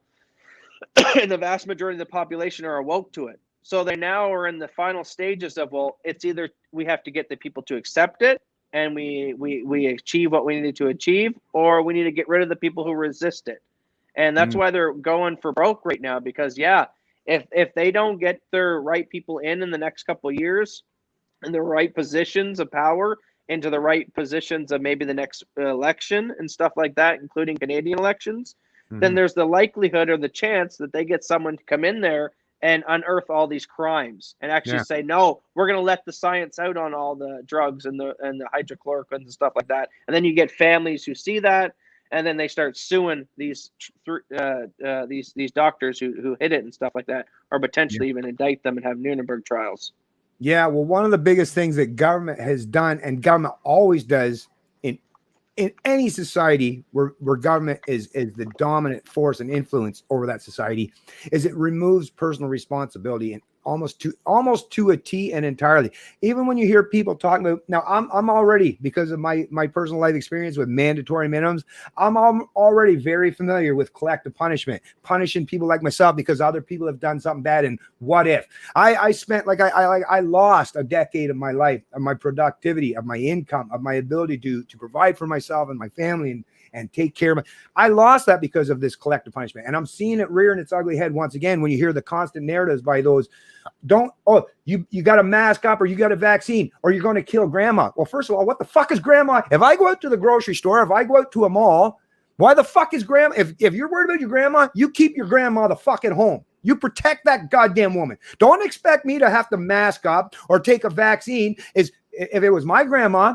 I'd make sure I protect her. Or I wouldn't be, if I was place myself in a position where I might be susceptible to contacting COVID-19, I wouldn't visit her unless I went and did a test to make sure that I was, free and clear and not, or even then I might even take extra extraordinary steps. Why? Because I'm the one that cares the fuck about my grandmother more than any stranger. But the fact that the media tries to present this kind of narrative, once again, it's all about conformity, all about creating an atmosphere of compliance, so that you can shun anyone that does not bow and yield to the authorities. And like I say, that's an experiment like they're talking about in the National Post. This is a huge psychological experiment on the people, just to see just how conditioned and how conformist they have become. And I got to tell you, thanks to the power of not just the establishment media, but the social media hacks now joining forces with them, they're showing that the power of influence is so profound that you're seeing people out there and all they do is repeat and regurgitate, which all it takes, every time I've ever heard someone say like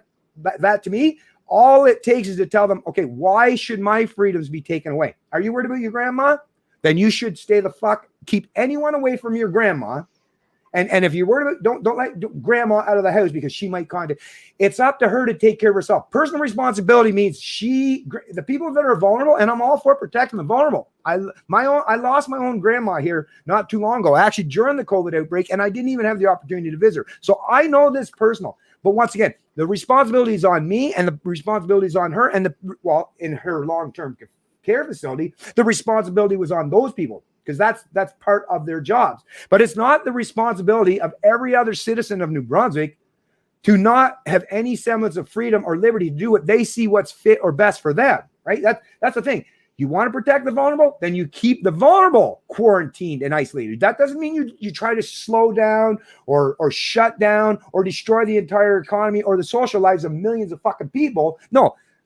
It should never be collective punishment. It should always be allow each individual their autonomy and their freedom and allow them to make the right choices. Now, the people that make bad choices, yes, of course, they should have to suffer the consequences of making bad choices, but not until they've actually done something wrong. This constant fear mongering that, like I say, it's always driven me crazy, because you can use the fear narrative for basically anything, right? You can, there's always a fear that something might cause harm on you. And there's a constant dangers imposed on us every day just by sheer fact that we wake up in the morning and fucking go out and do our daily duties, right? But that's what it is to live as a human being. That's what nature has to deal with. Every fucking animal, every species of plant on the planet has to deal with, is the sun going to be too hot? Am I not going to have enough food for today? Am I not going to be able to find a water source? There's so many things. But what it is humans realize that, okay, what's the most important thing that we as humans now, other than food, like the basic necessities to survive, food, shelter, and water, which are the three most dominant things that all human beings need to survive.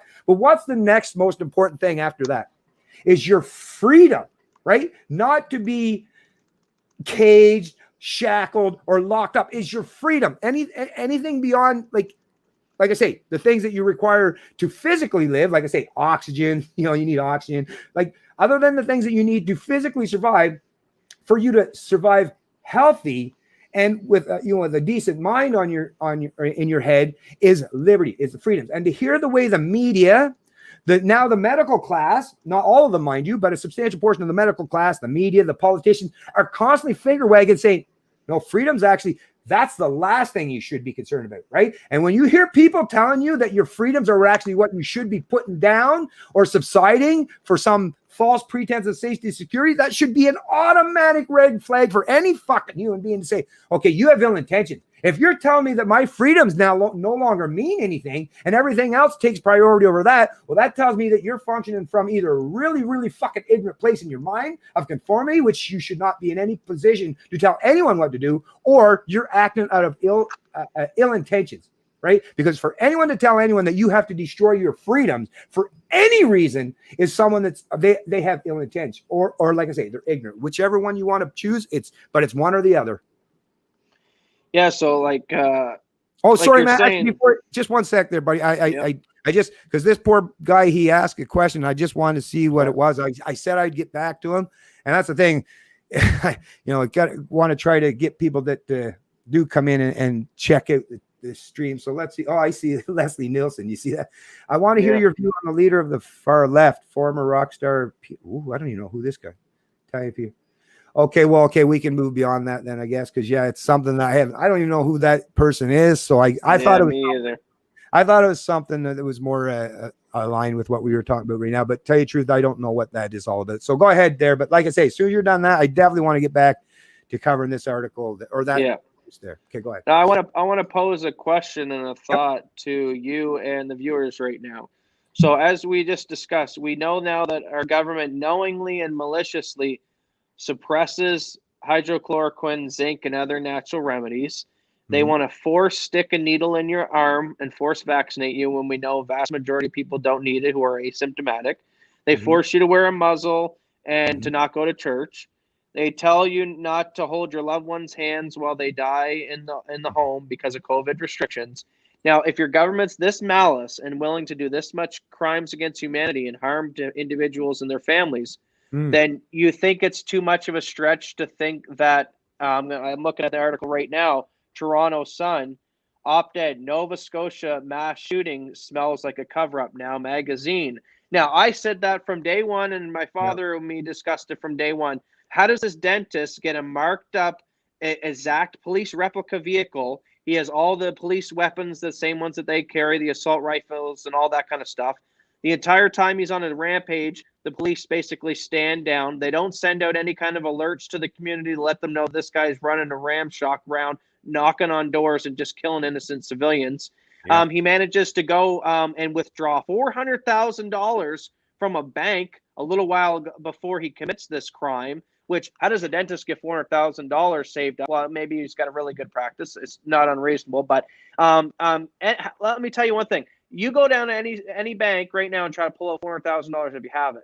It's not easy to do. If you want to pull out anything over $10,000, they're making you jump through hoops. So clearly that sends up red flags. But so when people say that, are you serious? Are you speculating that the government knew or were aware of a guy who was out killing people and the police knowingly stood down and allowed it to happen? Why would they do that? Or no way? Of course they did. Because what did they do? It was during the pandemic when Trudeau had his unholy powers of God because of COVID.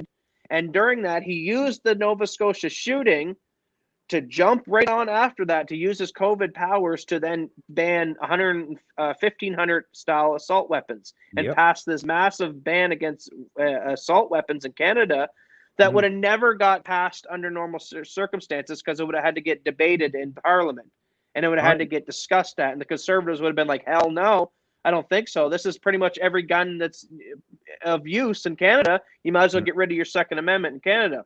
Yeah.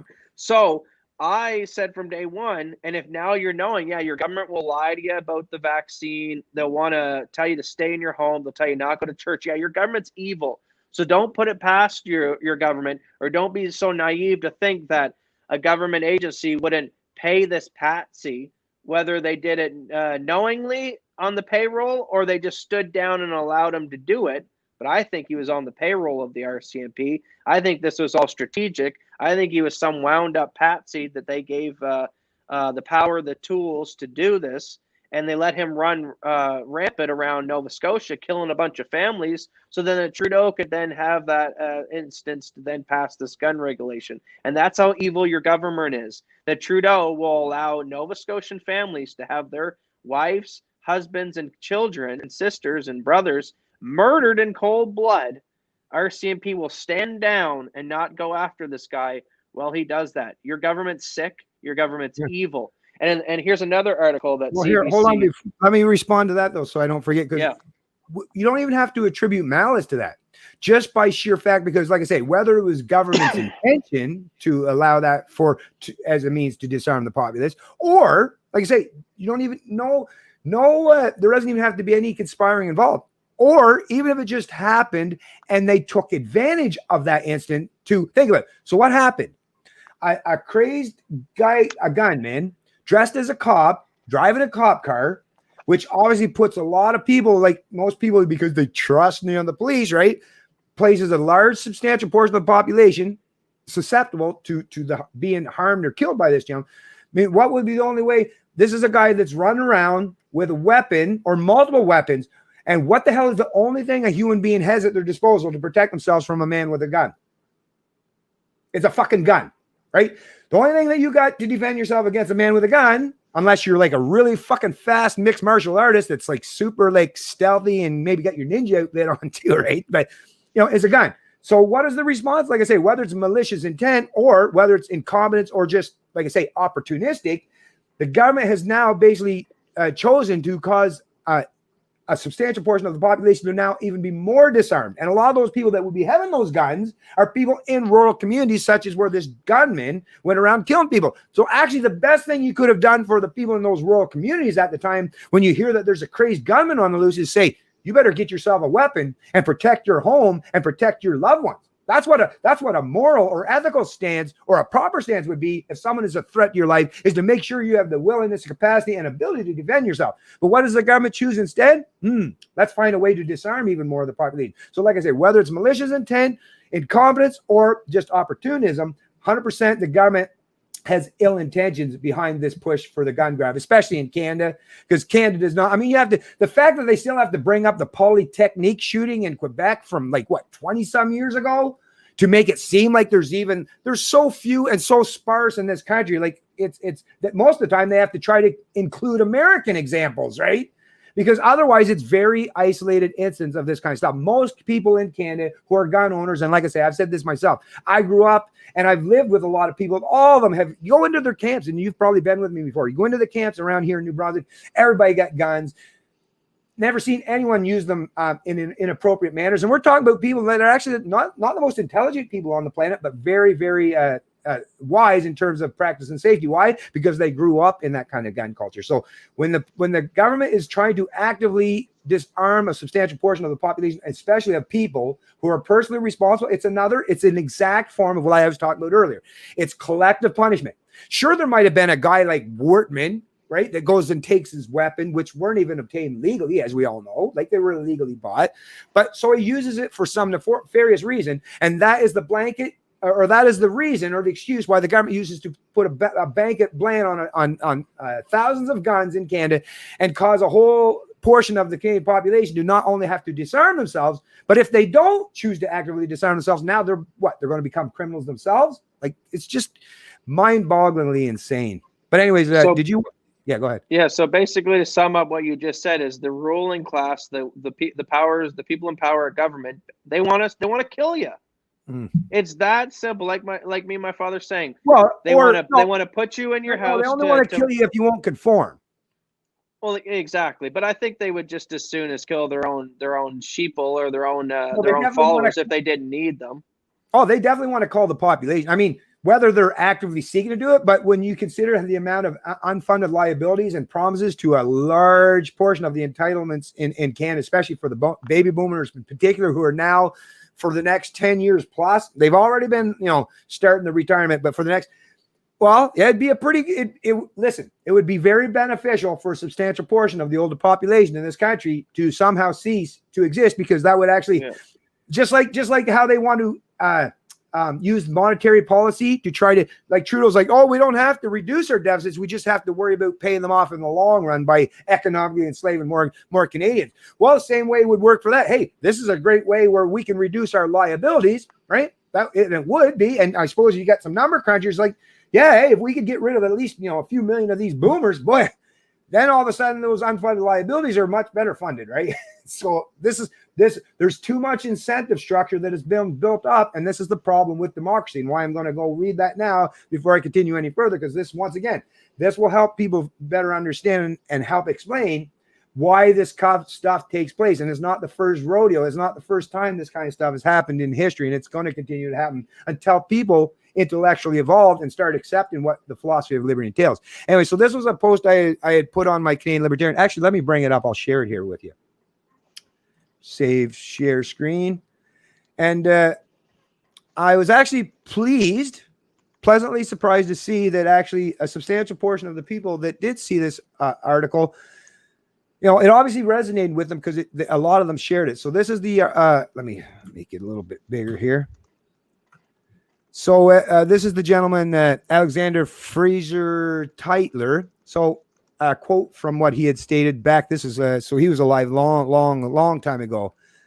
A democracy cannot exist as a permanent form of government. It can only exist until the voters discover that they can vote themselves largesse from the public treasury. So largesse is just, once again, redistribution, to take from what the government takes from others and use that to benefit themselves. That's basically what you're talking about when you're talking about largesse. Anyways, from that moment on, the majority always votes for the candidates promising the most benefits from the public treasury, with the result that a democracy always collapses over loose fiscal policy, always followed by a dictatorship. The average age of the world's greatest civilizations have been 200 years. These nations have progressed through this sequence, from bondage to spiritual faith, from spiritual faith to great courage, from courage to liberty, from liberty to abundance, from abundance to selfishness, from selfishness to apathy, and from apathy to dependence, from dependence back into bondage. So I would say, and like I say, as you see here, so 10,856 people is it reached, and 1,181 of those chose to engage. I've got 197 shares, minimal in terms of comments, but if this is something that obviously a lot of Canadians it resonated with, and they recognize it because they see this. I mean, whether, like I say, whether you come at it from a philosophical realm, a political realm, a historical realm, science-based, whatever you use to inform your opinion regarding things, I think most people instinctively realize that we're in the decaying portion of what democracies usually end up being. And I would say, for me personally, so if you think from abundance, so we've definitely reached the point of abundance, right? Because I mean, look at how much shit we all have. Even the poorest people in Canada, you go into their house or their trailer, right, you'll find there's a massive abundance of a lot of things, right? So we're definitely at that. But when you got abundance to selfishness, right? Then from selfishness to apathy. So people are, once they become selfish and apathetic, they're not thinking about anything else other than their own greed, right? Which, like I say, and you're definitely seeing a lot of that today, where people are only thinking about their bottom line and how they can benefit themselves at someone else's expense. And they're apathetic to everything else that happens in society, right? And that's definitely, but then I think, actually, this is where I think we're at right now, is from apathy to dependence. Or maybe this is the part where the transition is taking place, which is why Trudeau is ramping up, the not universal basic income yet, but the CERB is to get people in, because the dependence, as you see, the dependence is how you get back into bondage, where the government, where you now are fully socially and economically enslaved. And that's what democracy ultimately brings and entails. And I would suggest right now that we are getting to the point where the apathy is directly causing this insurmountable seem to be point where everybody wants to become dependent on everyone else. There's in Canada, there was what, 8 million Canadians. As soon as CERB was available, 8 million Canadians chose to apply for government handouts for that $2,000 a month.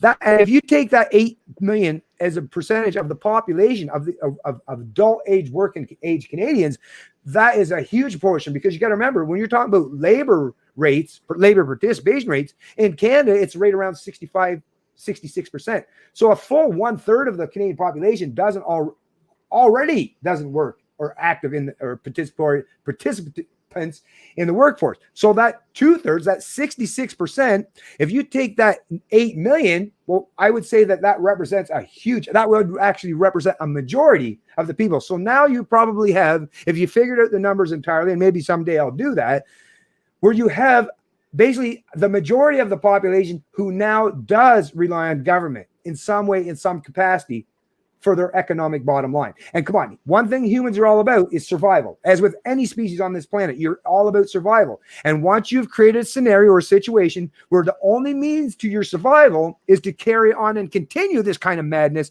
well, like I said, the incentive structure is now for people that normally, there's millions of our fellow Canadians that normally, absent the welfare state or government largesse, would probably be decent moral people that would try to do the right thing. But because the incentive structure has been so twisted and manipulated to make people have to be beholden to government or dependent on government, well, now this is the area where, like I say, your neighbor, your cousin, your nephew, your niece, your uncle, they will sell you up the river for their own economic bottom line. So make no mistakes. Don't give yourself any false sense of delusions, Canada. You have a substantial portion of your fellow Canadians up here who are more than willing to let this experiment play out, because they don't want to rock the boat, because they are greatly benefiting from it. And that, to me, is something that I think is most striking, most concerning, is because how do you get rid of that incentive structure? How? That's going to be the tough part. I just sent back here thinking, my God, the mind control is awful effective, because here we are every day trying to convince people not to worship government. An agency by its own admission wants to curter or cull most of you. Like, it's that insane that we have to convince people on a daily basis, hey, stop giving power to this thing that anytime it gets power, as you see, has a malicious intent to use it against you and kill you. At the end of the day, literally leave you and your family defenseless. At best, leave you defenseless. At worst, kill you personally. And I mean, Jesus, this is how hard the goddamn mind control is. And I remember, it's a funny thing, like back, now that I can have one of these, like I was explaining earlier, how when you're in the middle of something, you don't realize it until you can look back on it, hindsight 2020. Well, I can look back now at the early stages of the PC culture, remember? And the whole triggering phase. Remember, there were certain words that would trigger liberals or lefties, certain terms and phrases. If you said them, they would lose their mind. And there was all these memes going on the internet showing these videos where, if you said a certain word or you didn't agree with the gender terms and stuff like that, that they'd get triggered and they would lose their mind. Well, when you think of mind control, and you watch these movies where this guy will literally, like, some of these military mind control movies, he walks in, you got this normal looking dude and a guy dressed in military robe walks up to him and says these certain key phrase words, and boop, boop, boop, it like changes the guy. Oh, now he's a mind control robot. Hey, what do you want me to do? And he goes and commits his command. Well, this is almost the same way I view the whole PC trigger movement and the brainwashing effect it had on these lefties, that, they were even honest and said it was trigger words. They brain controlled and they committed mind control on a mass scale through propaganda, through pop culture, through movies, and through films and music and all this stuff, to convince a vast majority of people to believe, there's more than two genders. Up is down. You wear a muzzle over your face. Stay in your house. Don't go to church, but you can go down and get a thing of liquor. I mean, and you got to convince people taxation is not theft. I mean, I feel like Alex Jones someday, where he's like, he lays his head down. He's like, we're done. Humanity's toast. Where do you even, like, I try to, I go back and forth every day. Some days I'm optimistic. Some days I'm like, holy crap. Like the fact that I got to talk about these things and try to convince people, when to someone like me, it's so obvious and so blatant. But then I realized that, God damn, yeah, the mind control is powerful, because I can look back that when I was back and believing that taxation wasn't theft myself, like, yeah, if you go through public schools and they teach you to raise your hand to go to the bathroom for 12 years of your life, you go to your 9 to 5 work in your job. They make the cost of living so goddamn difficult. You just barely float by. You're so busy trying to feed you and your family that you're too strung out, too tired to even pick up the remote and even watch some news. And if you do watch the news, 99% of it that is fed to you on your cable box, that's easily inaccessible by the touch of your remote, is all propaganda. That if you actually wanted good news, you actually physically got to do some work and reach for it. Like, man, we're just basically monkeys hooked up to a machine here, being just controlled by wires. It's insane how blatantly in our face it is, and how effective it is. And that I don't need to worry about the government agents, the DEAs and the CIAs and all that kind of stuff coming in here and killing me in my house. I got to worry about the goddamn Karens who will rat me out next door, or my neighbors, or all these other people who will sell me out. That the mind control has gotten so effective that I'm more worried about my neighbor than I am the enforcers. When did things change where we had that switch, that it went from everyone was worried about the government and the government was our enemy, to now they've managed to flip that on its head with COVID, and now your neighbor's your enemy. You got the snitch lines, and you got the Karens and the mask debates and the vaccine debates, and that's what they do though. This is mind control in effect. It's not a guy waving a watch back and forth at you. It's not your the typical cartoon a depiction of what mind control is. It's constantly pounding it through you in the movies. You can't go to the movies. You can't watch goddamn baseball game without people kneeling and getting political. It's everywhere. It's just constantly feed you, and just pump your head. And even myself, they keep me so goddamn busy with the news cycle. You feel crippled to get anything accomplished because you're too busy looking into one story. And then by the time you start to figure out one story, and oh my God, and this is crazy, a news story drops tomorrow and they blow a hole in Beirut and take out the whole downtown. I mean, it's so much. And this is their tactic. It's just give us so much shit at the same time that you basically are in a state of just confusion. Some of the population are downright medically dumbed down through prescriptions and stuff in the water and the food supplies. And all. It's a goddamn war against humanity right now, and people better wake up to it. Yeah, well, to me, once again, every time I talk about any situation, when you and you think back when people say, because we've all questioned it, like, how in the hell did Nazi Germany turn into this such a top-down authoritarian regime, or Mussolini's Italy, right, or communist China, or communist Russia? You think, oh well, that can't. It always comes down to the exact same thing. It's the incentive structure and the lack of a cohesive sense of morality and ethics, which is why, to me, I think, and just like now, why I'm having second thoughts and pondering. And once again, I'm never going to turn into a statist, but I'm thinking, so some bad things happened in the past because of blind conformity to religion and the fact that people used abstract impossibilities or mystical concepts to manipulate people's minds. You're seeing that taking place today. But to me, the only thing, which is why science is so still widely accepted and entrenched in our societies, is because most of genuine science, I'm not talking about the shit they're trying to politicize now, most of genuine science is provable, not just theoretical, but in the real world, right? So you can test your hypothesis anywhere you want in science, whether you're talking about gravity or mathematics. You can figure these calculations out, right? You just got to learn the base formula. Well, when Nietzsche said back in the day, in terms of killing off God, I think the reason why the American experiment, right, the state, because once again, the state, I'm not an advocate of the state, but the reason why they could create the state of the United States of America, this government entity, was because at that time, not only was the Enlightenment era values starting to be very profound and accepted by larger and larger portions of the population, and accepted as just advancement in human knowledge and the scientific method and all that. But it was baked into the cake of most Western societies, even some of the more authoritarian ones, was God was what was reigned supreme. And the thing about God in terms of the concept, now, like I say, some people in modern, like, you can call it in the US, you could say your rights come from God or just nature. So you don't have to, you can be an atheist and just call it nature rather than God. So that's fine. But the point was, you had to have an abstract concept that was out of this world, right? That you could not manipulate or change. Just like with science, you can't manipulate or change mathematics. You can't change the formulation of 2 + 2 = 4 without completely fucking up math entirely. If you bring that abstract concept, which is counterintuitive for people like ourselves that are more scientific based and logical in our thinking, which is something that libertarians have issues with all the time, is I don't like to place things in the abstract unless they can be universalized. And that's one thing about the moral teachings and underpinnings of Christianity, where the type of morals were universal, right? So they were things, they weren't things they're telling you to do. They were things to tell you what you shouldn't do to other people, or like, so it was a universalized concept.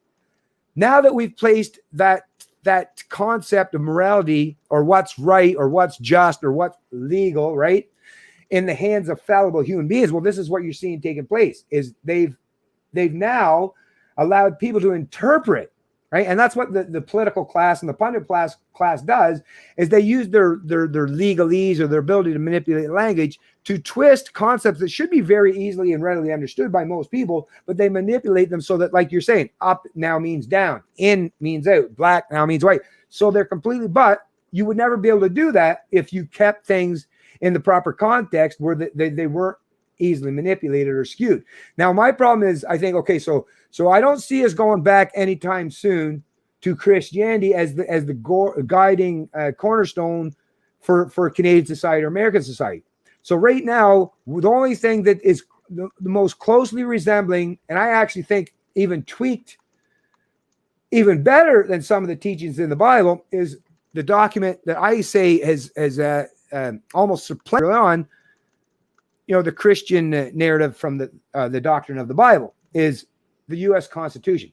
And the thing about the U.S. Constitution is it enshrines so many important aspects of what is required or deemed to be freedom. So as much as I'm anti-state, and I'm definitely not a statist, I'm thinking, okay, I just like most libertarians, our government's illegitimate 100%, because you can't give people an authority. I can't delegate an authority that I don't have onto another human being.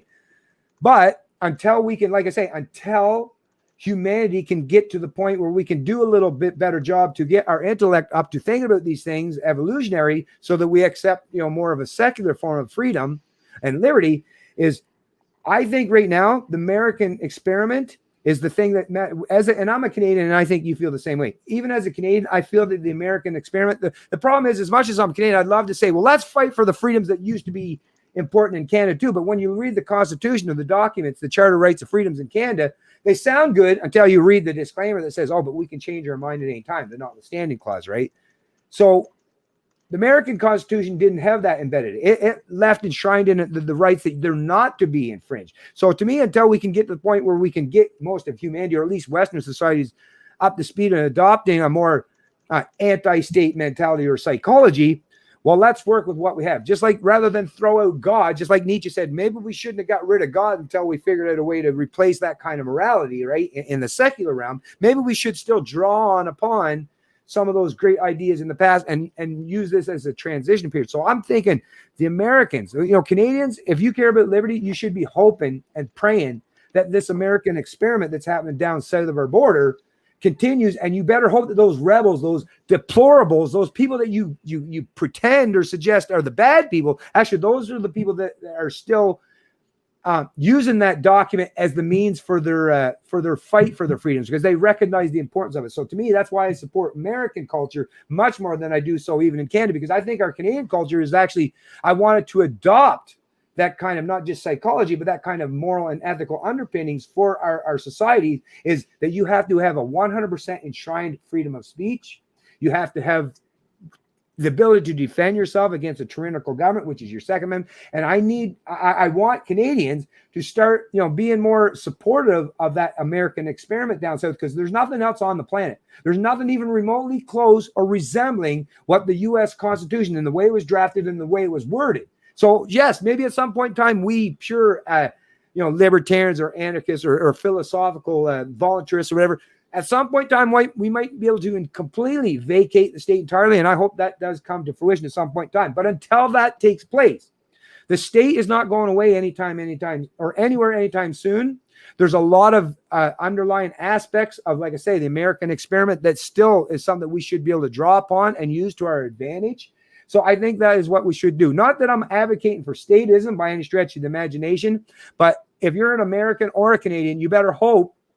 And I don't know if Trump's the vessel or not, but at least he's a disruptor to the ones who are the antithesis of liberty, right? The far right fringes or the far left fringes who are basically trying to destroy the American experiment entirely. Because once you've destroyed the American experiment, well, then the dictators or authoritarians from all around the world they'll take up the mantle of trying to create their own little utopian on Earth. So to me, we have to support our American neighbors in their fight for liberty and allow that to inspire us. Don't get pissed off of them when you see them going through what they're going through. Let that inspire you to see. And when I see in the Sturgis, it's just biker guys. So, I mean, maybe you don't align with biker type people, but these are people who are actively saying, we're going to show up in large gatherings. We're going to do our thing. But I bet you most of them are actually being pretty goddamn responsible, to be honest with you, because if they're the kind of people that want to fight for their freedoms, they're not going to want to do anything that's going to destroy their ability to show that they can show up in large numbers and still, do the right thing and show that liberties matter just as much as, taking care of protecting each other from some potential threat or virus. So I don't know, like I say, let the American experiment be the guiding stone. Let it be that beacon of light and support these people and help.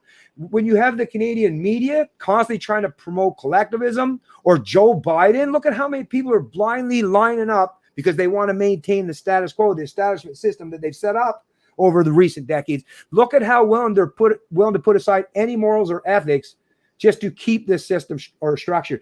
It's the people who are fighting for the freedoms, whether you agree with them or not. Like, to me, I'm sure you could find a lot of those people in those biker gangs that I might not agree with or not gangs, but biker groups that I might not agree with everything what they say or what they stand for, but their willingness to stand in defiance and stand up for the freedoms and liberty is very inspirational for me.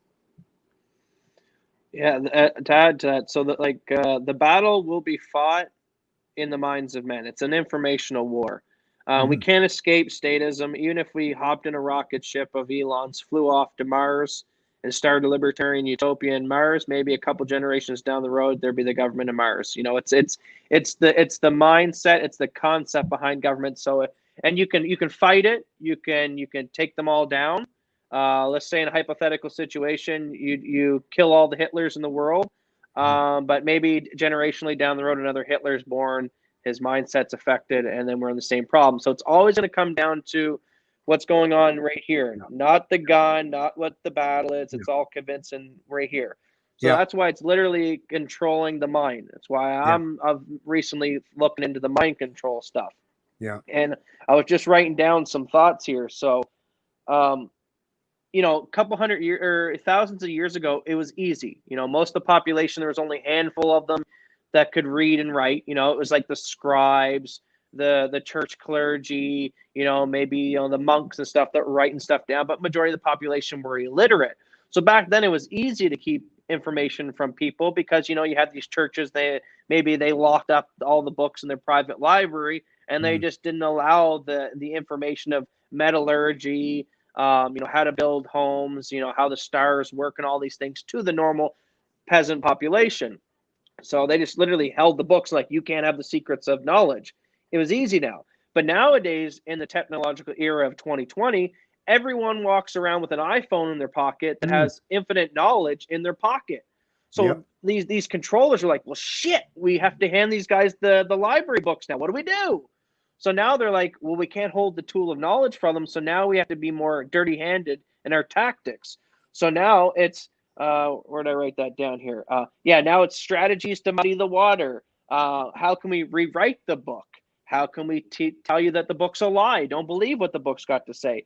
Maybe they can damage you in physical sense, in the point that now you can't even read the book or access the knowledge. So we've moved from the era of them just hiding the knowledge and keeping the books from the population to now you have the iPhone in your pocket. And if you're ignorant, it's because of your own doing or them using brainwashing techniques to convince you not to even look into these matters. And this is how effective brain control, mind control is. The fact that, yeah, people walk around. I like seeing that meme, and I'm going to say it again. That, yeah, people walk around with infinite knowledge in their pocket and yet walk around dumb and ignorant. This is showing people how effective mind control is. So it's always going to come back to how the hell. And this is what my question and my challenge to everyone listening, anyone in activism at all, anyone who asks us the question, how do I make the world a better place? Here is instead the answer. How do you convince the mass of the population to look at government the same way that most people now in 2020 look at slavery? Like, well, that was immoral. That was wrong. You can't have a guy chained up in your backyard as a dog. You can't do that. So the same way that I have that right now, that I say that to majority of the people, whether you're on the far left or the far right, any political spectrum, any race, the same way that we can all say, well, yeah, you shouldn't lock a guy up and keep him as a dog in your backyard. How do I get people then to be like, well, yeah, you shouldn't have government. You shouldn't give a monopoly on the use of force and violence to one select group of people and not to the rest. You shouldn't give them a pedestal to violate people's rights and not you. Like, so that's the true question. That's the true challenge to everyone. Forget civil wars, because I know people are foaming at the mouth right now. Oh, I can't wait when this thing collapses. We got lists and stuff. It doesn't matter. We can go and have a violent civil war, and you know what? In 20 years, if we don't learn from the lessons of that civil war, and you get a couple people who start preaching communism again, a couple hundred years ago, or a couple hundred years in the future, we're back to the same problem. We have had boom and bust cycles. Rome, Egypt, the Middle East, modern Enlightenment through England and stuff. Now we've done this. When does it end? When do we break the cycle? When do we realize? When do we win over the hearts and minds of men? When do we convince people that to look at government the same way we look at slavery now? That's the question. That's the challenge. Forget foaming at the mouth for the shoot 'em up revolution 2.0, because I see a lot of people in the activism right now, whether it's far left, far right, who are just like, well, let's get to the point where we're just ready to do that. Which is that ain't gonna, like I said, great. Maybe temporarily you get maybe a generation of freedom, maybe two, but we can't go back in history and repeat the same mistake. So how do we fix that? How do we tackle the mind control and convincing people that taxation is theft? Of course it's theft. Well, that's the thing. And if you consider all these historical experiments and with democracies and the constant, because you're talking like, you can go back 2,500 years and you got some of the greatest minds. I'm sure there's been some great minds since, obviously, equal to and maybe even superior in some ways. But if you go back even 2,500 years, to ancient Greece, whether you're talking about Plato or Socrates or Aristotle, these are, like I say, intellectual giants and geniuses that come up with some of the great philosophical concepts that we even use today to drive our understanding what freedom and liberty and social cohesion or economic transactions or production, all these things. So if 2,500 years ago, till today, humans still, I mean, there's been some slight growth, I would say, but really, how much in terms of our actual intellectual development? It feels like if actually we've almost what was that, Benjamin Button? Remember when the guy was reverse aging? Yeah. Remember Brad Pitt? He was reverse aging. Yeah, Went from all. It almost feels like humanity, but I believe. Of course, it always comes down to perception. So either I'm perceiving it that way because the media is so amazing at manipulating what I think or what I perceive, because most of the people that can be considered the silent majority, I don't talk to most people. So maybe the people that I'm seeing, it looks like they're the majority, the representative people who are all about promoting the state. Maybe that's just a way for the media to manipulate and increase their size, when in reality it's not as big as they let on. Or It's just that there is just something inherent in human nature that we have yet to kick as a bad habit, whether it's part of our monkey brain or whatever the hell it is down at the very core of our brain stem or whatever. But there just doesn't seem to be enough of an intellectual structure built up. And like I say, a lot of geniuses for the last 2,500 years continue to have been trying. I mean, like I say, where you and I today can sit and talk about these philosophical concepts that make 100% sense and common sense. They're all objective, but the fact that is a reality, and we know this to be reality, but still a very, very, very tiny minority of the population actually understand these concepts, suggests that I don't know how. I'm actually of the belief, and I don't like to think like this normally because it's very pessimistic and it's kind of soul crushing, to be honest with you. But I keep falling back into the same thing. Is it seems that incentive is the only thing. And right now, like I say, most people are being incentivized to do the wrong thing. I think let me interject there. Like you just said, you're saying like the human psychology. So maybe the question we're looking at it wrong. Maybe like you said, we've had Aristotle's, we've had Plato's, we've had Elon Musk, we've had people. I'm not sitting here saying I'm the smartest man in the world. There's people out there way, way, way, way, way smarter. I know nothing. I just know things that I've kind of put my focus in and done a little research, and I don't even think I'm that smart. But the point is, so knowing all that these people out there smarter than me trying to figure out these problems and they can't, maybe that's it. Maybe like you just said, as long as we have this human brain with this animal side of us and this logical side of us, we're never really going to achieve a utopia that you see in the movies, that futuristic movie where there's peace on all playing fields, no such thing as crime, kind of like a heavenly world type thing, that we can never achieve it because we are always going to come back to our animal behaviors and our animal brain wanting to get pleasure, jerk off, wanting to eat. We gotta, wanting violence, wanting to rush. That maybe the only way out of this, maybe the solution and the scary thing is merging with machines, and it is AI. Maybe we do need an AI ruler. Maybe this is the problem. Maybe an AI ruler can look at it from a logical, can make that mathematical, non-human equation and be like, listen, the best way to structure, hey, if what do you guys want as a human race? Well, we want freedom, we want peace, we want to be multi-generational, soul, we want to populate the stars. And we put that in the AI robot machine. And he says, well, listen, guys, only way to achieve that is by doing XYZ. And maybe that's the only way we can ever achieve a utopian is if literally AI rules us with an iron fist to promote us to be better human beings, or we have to merge with AI and slap computers on our heads, kind of like what Elon wants to do, to have that enlightenment moment that, don't quickly fall back and want to jerk off and you want to go back to your animalistic behaviors. There's much more to life than that. There's much more to life than fighting. There's much more to government and ruling people. Only way to achieve a Star Trek type world where we're flying around on spaceships and stuff, there has to be that merge with machine and the disassembly of our animalistic behaviors. Our flesh human beings that we still need to eat. We still need sex. We still want pleasure. We still, like you said, want our own gratification. We want for me, that little part of us that's always going to be there because it's in us. It's human. And we need that. We needed that to be human because without that, we wouldn't have got to where we are. We needed to have sex. We needed to eat. We needed to reproduce in order to exist as an organism to reproduce.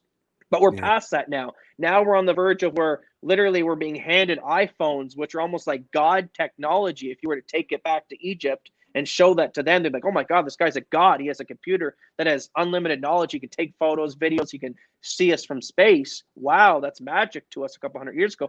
Maybe we're so frustrated right now because we can never take that jump point into Elysium, into Valhalla, into freedom, into paradise, because we're held back by our animal brain.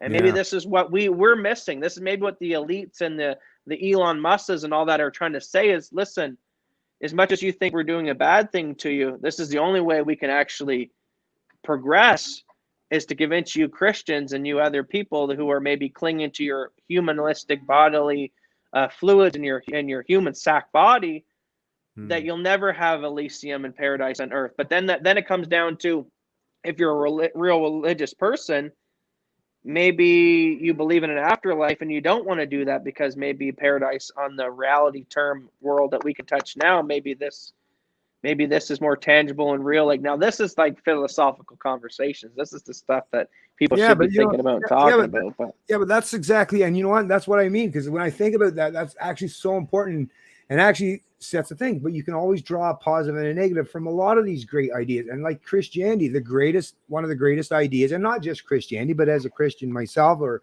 born and raised in a Christian family, I think, and I observed it not just in my personal life and anecdotal experiences, but if you just look at it like from the macro perspective, that was actually one of the greatest things about Christianity, with the pretense of well, the carrot and the stick. So in terms of heaven and hell, and then even the belief in the afterlife, which once again, I'm not a fan of using these mystical constructs, because I get how they can be used and manipulated for nefarious purposes. But the whole point of Christianity, and the reason why, the importance of stressing the afterlife, right? And not just the fact that you have the potential for to go to heaven, but you also have the potential to go to hell. It was to help guide and steer your moral or ethical behaviors or habits or decisions in life for the long term, right? So rather than what most people do is do what's good for them now, like what's going to give me the quick fix, what's going to give me the exuberance or the happiness or the joy now, right? Whereas if you think that there's a promise of an afterlife, and to tell you the truth, if you take the right route, the right path, you follow the right formulation, not only is it's not even just an extenuation of your current life, it's vastly superior, right? So when you go to heaven, it's not just you're not just transformed into another place. No, it's supposed to be like, paradise, right? It's supposed to be like literally one of these utopias. So humans automatically incentivize humans to be like, okay, I could become more hedonistic. I could be more worried about, selfishness now, or getting my quick fix now. But if I do that, it might destroy my potential to finally reach that utopia, to finally go to heaven. So I believe it was a very important underlying structure in Christianity that put people on a pretty good path, typically, not all, mind you. And there was, like I said, there was negativity that come as a consequence of that too. But it taught people to not just worry about today or tomorrow, but to worry about next week, next month, next year, the next 10 years, and even once your life is finally done, so that you're making the right decisions all the time, not just, like I say, for the quick now, like just perfect example. And everyone's used I could put a, shot of heroin in my arm and man, it'd feel great, right? But unless I choose to keep fucking pumping my arm full of heroin, and then eventually that's going to be really detrimental, actually. So you got to think about the long-term gains. And I think that's the big thing is, so I don't know if we're going to ever go back to, like I say, do anything remotely resembling Christianity, although that can be the case, because once again, even that guy that explained, we end up going back into some form of spirituality. It might be a new invention. It might not even be called Christianity. It'll be a new iteration, right? A new type of structure entirely. But that is something I think that's most important, is to get something that gets humans into the more of the incentive structure where you're doing the right thing for the long term, right? Whether you have to believe in an afterlife, or whether it's, once again, just by we were talking about it the other day, even in a family structure, absent the welfare state, most people, whether you love your family, like to be around them, most people would be incentivized to do the right thing. Like right now, like most people in these aging and elderly care homes are there because they're younger, their kids, right? Or their grandkids are like, my life's just too busy. It's just too hectic. It's just much better to stick them off in these places and out of sight, out of mind. Oh, I'll go visit them or all that. But once again, once you remove that personal responsibility, that personal involvement, well, now there's no longer that reciprocal incentive. Whereas if you knew growing up, like as a mother or a father or a grandmother or grandfather, that, at some point in time, the only one that you're going to have left to rely on in your later years are your kids and your grandkids, rather than the welfare state or someone that gets to redistribute to take care of you or force someone else to take care of you in their absence. It would automatically incentivize, and it did automatically incentivize people to try to keep the family unit cohesive. Even if they might have had disagreements, rather than fighting, warring, and have massive conflict, they would adopt a more live, let live mentality. Because like, okay, you're never going to be exactly what I want you to be, and I'm never going to be exactly what you want me to be. But at the end, as long as I allow you to do you and I do me, and we find the areas of agreement and cooperation where we can, well, that at least leaves us that open and available relationship that in the future, The older person, when they become vulnerable once again, will be able to rely on their younger people. So it incentivizes both the young and the old to show mutual respect and cohesion with each other, whether they want to or not, because they realize that it's in their own best interest, because people are always going to do what's in their best interest. So once again, it always comes down to structuring your society so that the proper incentives are there. How that's going to play out in the future, I sure don't know.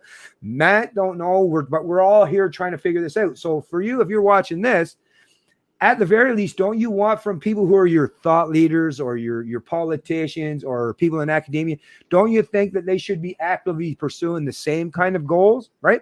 But you're not seeing that out there. They're trying to manipulate and try to create. Government doesn't incentivize individual actions. They try to incentivize what's going to benefit them at the expense of someone else. It's always a zero-sum game when you're talking about government. Government is all about taking from some and giving other, or using some people's ability and their power of numbers to control other portions of the population. So there's never a mutual beneficial thing when you're talking about government in the way that it's structured. But us humans, our natural instincts, our natural tendencies are to be first and foremost selfish, but also recognize that, damn, I don't live on an isolated island all on myself. I have to deal with other people, and I'm going to rely on other people. So the incentive structure is there once you remove the power of the state or the power of government to redistribute from one man to another or from one woman to another. So to me, is reducing people's reliance and dependence on government and getting back more to the family unit. I think the family unit and a cohesive a set of standards and morals or ethics, that's the only future. That's the only hope for humanity, is to have something that incentivizes proper habits and behaviors. Yeah, and add to that, maybe like I was saying earlier, maybe we can achieve what we want to achieve. We're at that jumping point, and we can't achieve it until we disassociate from our humanistic behaviors. And maybe religion. Here's the thing that I always struggle with, to get into my inner thoughts of what keeps me up at night, is definitely the religious thing, because religion was a great idea and concept at the beginning. Yeah, because if you have this animal, if we're just basically monkeys who are coming into humans, we're in this early stages of development. We're still very tied to our animalistic mind. We're constantly seeking pleasure and whatever's best for me. Then this religion, the concept of religion, was a good idea to teach on the people at the time in the early development, as a way to, like you said, promote morality and to not kill each other and to not be hedonistic. And at the time, that was great, and it progressed us. It was a jumping point. Went from being pure monkey brain animal, just wanting to have sex and reproduce, to religion kind of enlightening us, making us wanting to be something bigger and better than ourselves. Humanity springs out of that, but maybe now we're at the point of where religion might be holding us back in a sense. Because I know for me, if you said to me 100% for sure there's an afterlife and there's a religion, and religion's real, and most of its teachings, does, whether it's reincarnation or Christian beliefs or Muslim, most of them have the belief that there's an afterlife of some sort. Yeah. Now, whether that afterlife is going to be good or bad, but the point is, if you were to tell me right now that, Matt, for sure, there's an afterlife, well, that kind of makes me feel better or disassociate from really wanting to cling to this reality, this tangible thing here, right? Because if there's something I can still go to in spirit form or whatever after, okay, cool. This doesn't matter as much, this real hard world. But if you tell me, hey, Matt, no, this is it. You die, you're buried in the ground. Your maggots will eat your body. It's just like you go to sleep. It's black. It's nothing. That's it.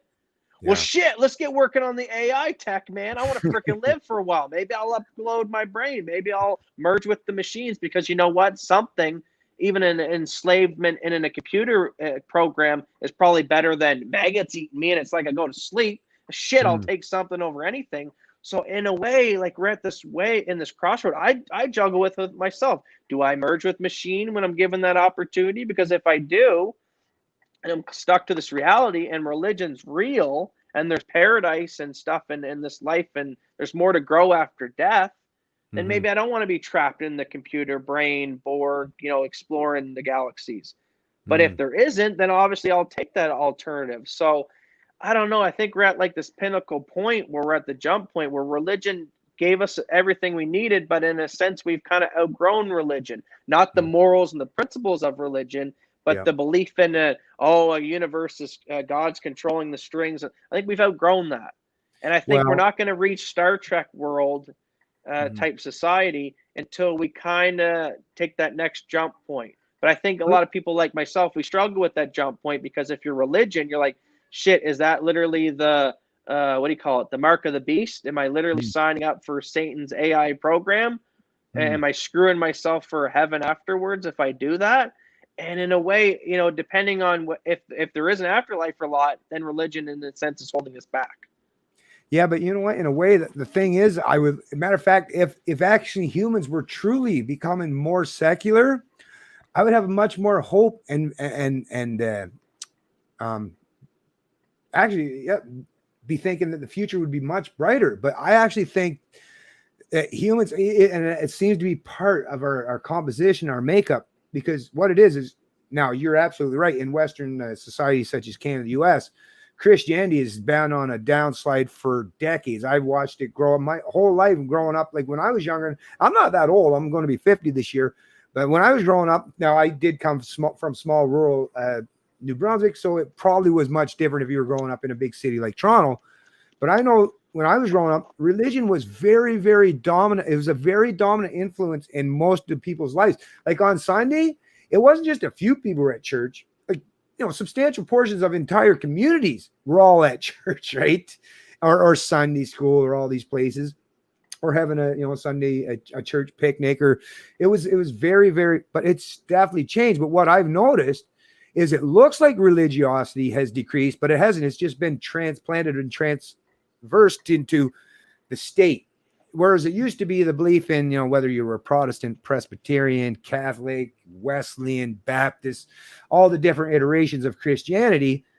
There's many different denominations, but now they've all amalgamated. But that was actually one thing about the Christianity, was very diverse for the reason because people were susceptible to how each preacher or sect interpreted the Bible.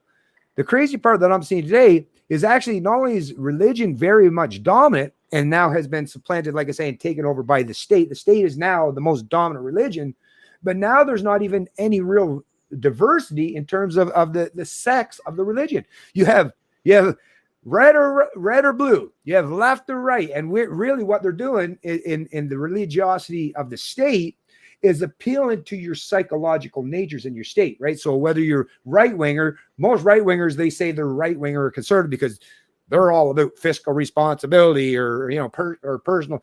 Whereas the left is more all about like compassion and redistribution of wealth and giving people a hand up. So they're appealing to the base instincts of every human being, and they're asking us as human beings to pick one side or the other. All human must realize that we can allow some segments of our mind in certain areas to dominate the other, like the left versus right. But you can't function as a human brain without having both, right? You need both, right? You need the artistic side, and you also need the analytical side. That's what it is to be a human being. But I think actually religiosity is actually more profound today than it was in most times in recent history, especially when I was growing up. But like I say, now the religion is the state, and now the people who are now, the gods are now actual human beings in society that have the ability to use their power for some very nefarious reasons or purposes. And that, I think, is the part that devastates me the most, is how do we get out? I'm with you as far as turning more towards a secular society in terms of ethics, like people like Stephen Molyneux's UPB, I think would be a great way for humans to adopt, a modern form of secular ethics. So you don't have to place things in the abstract in terms of mysticism. These are things that are tangibly and provably true, right? But until we can get that point, what do we do? Like, we don't want to be like back in the past and throw out the baby with the bathwater entirely. Like, we can't just like with Antifa, right? As much as I actually think some of these Antifa people, like some of the things I would agree with them. The police state is massive. It's corrupt. There's just way too much top-down government. There's way too many corporations that are taking advantage of their relationship with government to hurt the working class or the poor or the disconnected or the disenfranchised. But once again, before we do any more social experimenting with humans, which causes a lot, like I say, all this time this happens, whether it's the French Revolution, the Russian Revolution, all these revolutions, A lot of people get harmed along the way. So before we try to get into revolution mode or get into this burning everything down, we got to figure out what's going to fill that void and that gap. Because if we don't, like Matt was saying earlier, we're just going to end up back in the same place. Now, maybe I might be able to live out the rest of my life, but my kids will be susceptible to having to deal with more shit in the future, or their kids or their kids. So what we should be doing, and this is the part, like I say, which is why most people that are, if you watch this, don't you at the very least question why all these people that are in these positions of power authority, why aren't they having these kinds of dialogues or conversations? Because that's what needs to take place. That's what would inspire the people. Matter of fact, if people were talking like me and Matt were today and trying to figure out the ideas that we need to bring more cohesion and unity to not just maybe citizens of a province or a country, but the world, is to talk about, if we wanted to do this, don't you think that the people that are in the positions that have the big bully pulpits and the megaphones, why aren't they doing that? That's what would bring about unity. Even Trump, as much as I like the fact that Trump's the fucking poking his finger in the eye of the establishment, he's not inspiring or emboldening the American people to reinvent or to retweak that founding constitutional document and maybe bring that to fruition, because that's something. The reason why the American experiment worked is because it gave something everybody could rally behind.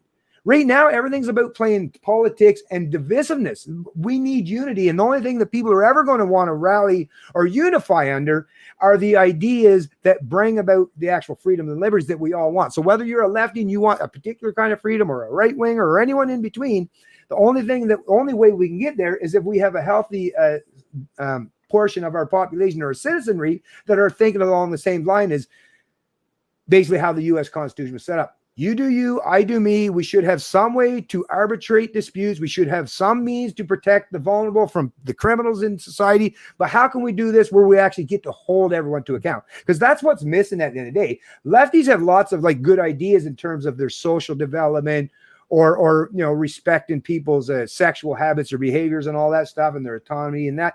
Right wingers have some good ideas in terms of economic or fiscal prudence or policy. But once again, the underlying structure that they're used is counterproductive and actually contrary to the very principles that are supposed to underline their ideology. And actually, that's what I was saying to your mother. I'll just say this, and then, because I thought this was really important, I said this to your mother.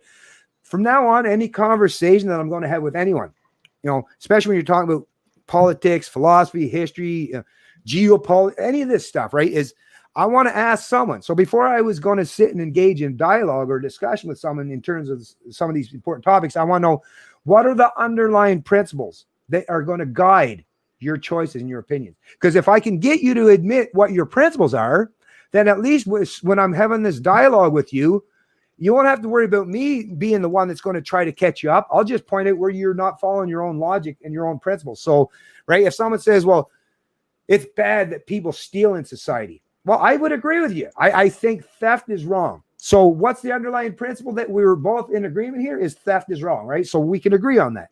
Okay, then how do you get to the point where you allow government, politicians to steal, from millions of people, right? How could you square that peg, that round peg? So to me, if you're going to have a conversation, if you want to catch people up and stumble them in their ideology, because if their ideology is based on mysticism and abstract concepts that are provably false, then make them stand up. And the very first thing that you want them to do, what are your operating principles? Because I can tell you as a libertarian what my operating principles are: self-ownership. And if you find anything I say that goes against my principles, then you'll be able to acknowledge anyone that, oh, okay, Bennett, you're not sticking to your principles there, man. So self-ownership for a libertarian, that's an easy one. I own myself. Nobody has any legitimate claim or ownership over me or my body. And the property rights are just a natural extension of self-ownership. So if I produce or provide anything in society through the tangible, work of my hands or through the intellect of my mind, then that is mine by natural extension too, because I have created it, right? Just like with the non-aggression principle. Those are the underlying principles, is how, if I'm out engaging with people socially or economically, that's the guiding philosophy. That's the guiding principle. So I don't use preemptive violence or force towards people. I don't actively seek to harm them physically or economically, preemptively. So that's my underlying, that's the base code, right? So that's how I can build on this amazing foundation, is because I have a firm, entrenched base code that is universally consistent and objectively true. That's why when libertarians talk, they can be so forthright and seem to be vastly superior in their knowledge. It's not. It's just that we don't try to avoid or skirt the principles. We try to adhere to the very principles that we promote as the underlying structure for our philosophy. So that to me is what we need to do for our opponents, or even people that even have disagreements with us, is start raising that as an issue. Is what are your underlying principles? I'd like to ask Trudeau or Chrystia Freeland or any of these people right now, or Andrew Scheer, what are your underlying principles that guide your decisions in life? Because if you tell me what they are, I'll be able to point out pretty quickly where you're not actually adhering to your own principles. You know what I mean? You know what I'm trying to say there? Oh, yeah, I know. They don't got no principles. I mean, I'm just looking at an article now. CBC, Saudi Crown Prince sent hit squad to Canada to kill former spy, lawsuit claims. Now, when CBC covers that article, the narrative that they're covering it and what they're trying to get across to most Canadians, I assume, is holy crap, like this guy in Saudi Arabia is a dictator. He's got so much power that this one man rules over an entire country and can send in hit squads into other countries to get his political enemies killed. Wow, that's unbelievable. This guy's a dictator. He's almost like Hitler.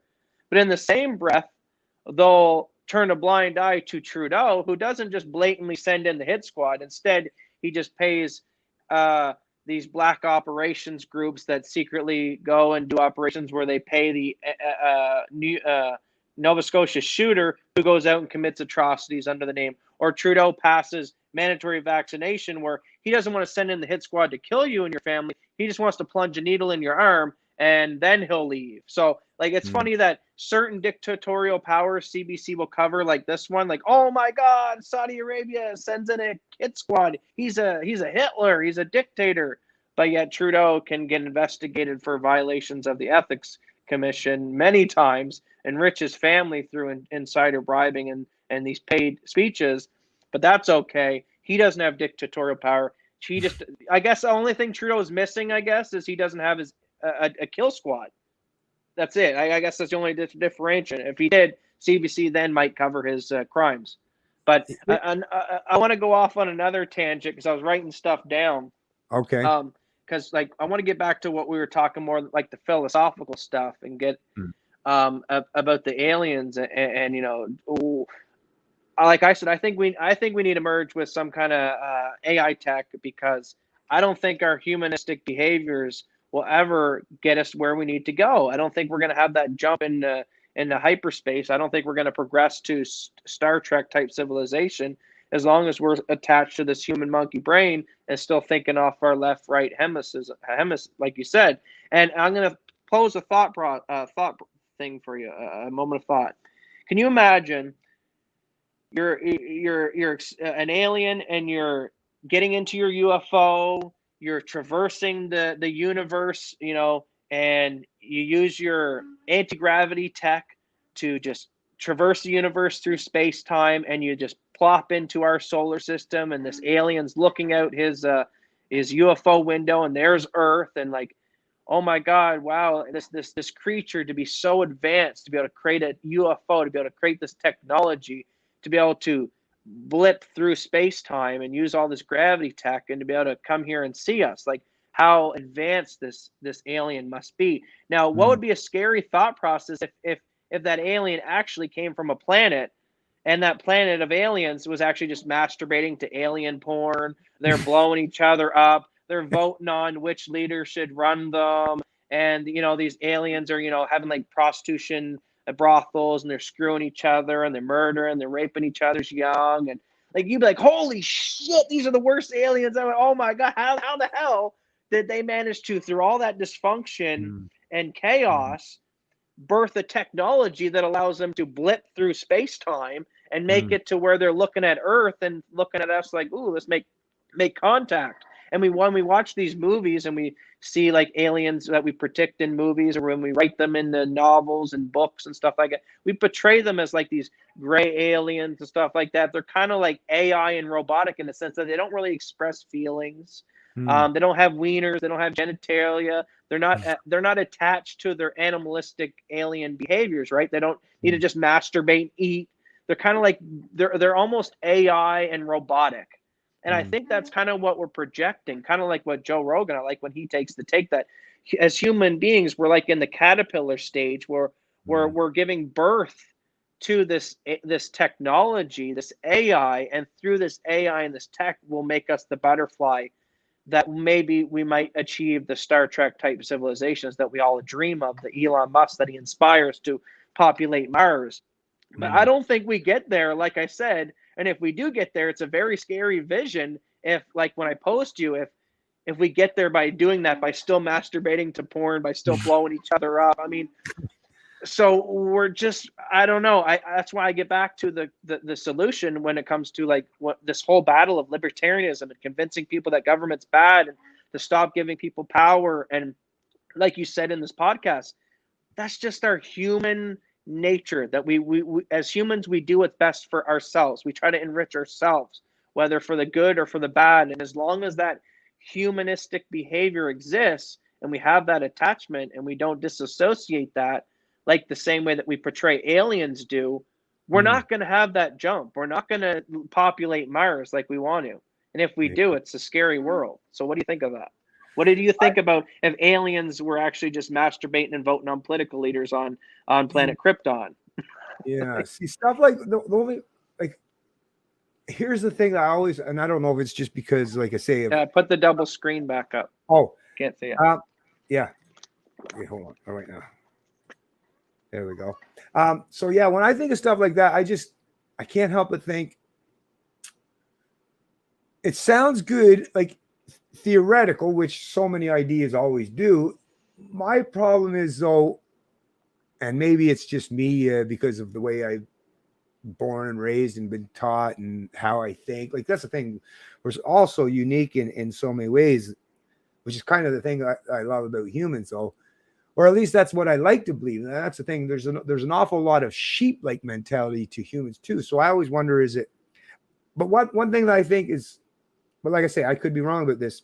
What has been taught to me, anyways, that defines a human being are those amazing, unique characteristics that define. Even though we share a tremendous amount of things in common with each other, not just our DNA, but there's only so many different colors of hair. There's only so many different colors of eyes, or even shapes of your head or your body. Like we still so close to, but there's enough uniqueness in every single one of us that we can't be, you can't clone one human being and then make that human being so that it's going to be the same as everybody or look the same as all the other 7 billion people. It's going to be cloned based on one individual. So I love the idea and the concept, or what it is for human beings to be unique individuals. So any future that we do get to the point where there's no such thing as violence, there's no such thing as people doing bad things, there's no such, it sounds good in theory, but to me, without having a team of writers and screenplay and huge, sets and people that with really amazing acting skills, it almost sounds like a very dystopian. Like I'm the kind of person I would never want to live. I don't think, although maybe I would. I don't know. Maybe it's just based on my own personal subjective experience, the way I've lived life as it is. I don't think I'd want to get to the point where we're all these perfect human beings. It seems like, well, then we're not humans anymore. That's what I'm getting to. That's what I'm saying is you won't get that. You won't get what some people watch these Star Trek movies and they get this and they see these alien futuristic utopias, or even these communists think that we live in a world where robots do everything. We hardly have to work and it's a utopia. And basically the robots feed us and everyone gets a fair wage and blah, blah, blah. I don't think we get that because, like you said, there's always going to be this humanistic behaviors. They're going to want people to have the nicer car than your neighbor, or progress for more, or want to have less, or no, but not even that. Not even that. I'm just thinking right off the top of my head. So just respond. I'm just thinking about like even artistic endeavors, right? Yep. Whether it's writing music or what is how, like, because that's something that, like I say, aliens probably don't write paintings. They probably just just go to planet, maybe like whatever. But that's what I'm saying.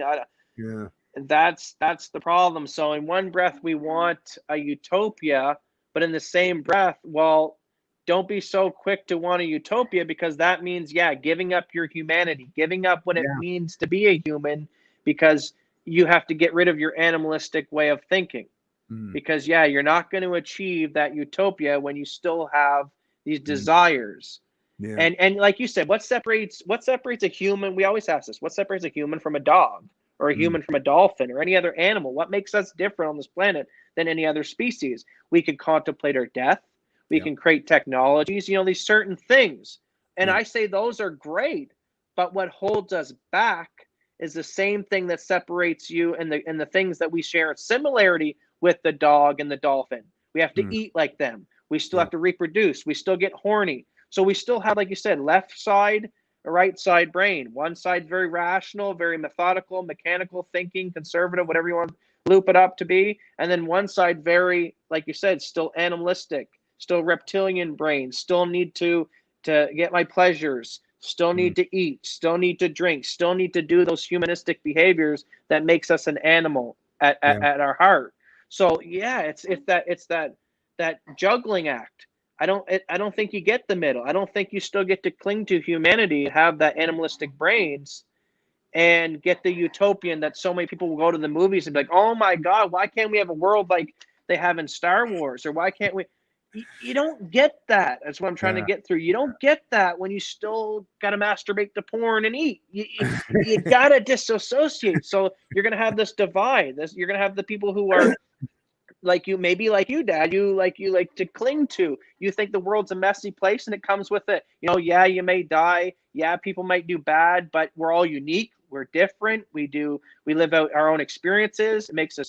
Or like some people might look at the robotic aliens that are all the universal same, but are exploring stars as, oh, that turns me off. But some Mm, people that might be appealing. But what I'm mm, getting at is people need to stop looking at the movies like, well, why don't we got flying cars yet? Well, why isn't we have achieved a utopia yet? Why isn't there robot? We're stunted by our animalistic brain. That's the mm, simple answer. We're yeah. stunted by our urges to cling to be human. Well, it's still part. That's the thing. It's still part of our biology, and until that changes, then, like I say, that's why when people like, which has always kind of irked me, especially in the last few years, is when people talk about libertarians and suggest that we're in any way utopian. Well, I mean, some maybe, because like not all libertarians exact same either. A lot of libertarians disagree with each other on things, other than most of the times it's they just don't understand or interpret the philosophy properly. Is usually what that is. It's just varying levels in your competency in understanding and adhering to the principles. But to me, as a libertarian, I to me is what I would hope or expect for humanity, not just for myself or for you or for humanity, is yeah, we're on a big old rock, float through space, 1,000 miles an hour, imperfect beings, fallible, and all that stuff. Is like I say, the only thing that I promote and I think is the only thing that can help us is our ability to be free, right? To be free from forced subjugation or collectivism, where we have to abide by or conform to things other than just abstract principles. I think if we could set up like what the founding fathers were, or anytime you go out and engage with other people social economically, the reason why we're willing to engage in sports activities or go and do other things that are either they're cooperative or competitive is because we understand with each other, and the ones that actually properly function is if we understand the rules going in them. So like I say, I use the example of a board game all the time. The reason why we'll sit down and play a board game with each other is because we recognize there are certain rules that we have to function by, and the people that don't follow the particular rules, right, are the people that like, well, how are we going to play a game with people who don't want to abide by the rules of the game? So libertarianism, like I say, is just self-ownership, property rights, and the non-aggression principle. Those are pretty minimal rules that even kids as young as 4 or 5 can grasp in terms of the concept. And rather expect that to create some kind of utopia is actually, I think libertarians accept that you're not going to get a utopia. But the only thing, like for me, when government's fucking with me or when a criminal's fucking with me, because there's always going to be external threats to me. There's always going to be external threats to you. There's always going to be people that are going to want to do bad things. The only thing that I really have left at the end of the day is my freedom to either defend myself or to defend those.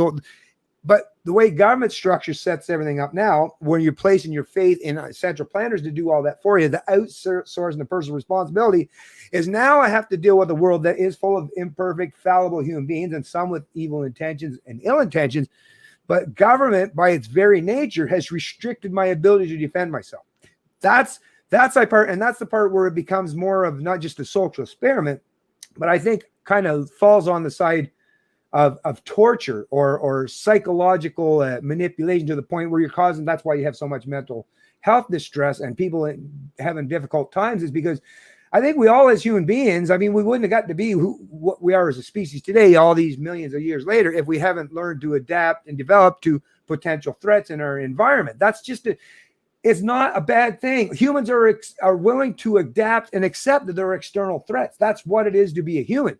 But the only thing, and like I say, prior to the rise of government, like even if you had the big bad wild cat out in nature that could possibly kill you, that was a direct threat. But if you had the freedom to figure out a way to escape that threat or to negate that threat, that was what helped humanity. The problem is today we're not allowed to practice our own ability to defend ourselves from external threats. And that is what government has done. It's restricted and tied our hands all basically behind the back. Well, except for those who choose to go into government. Those people, their hands are unfettered.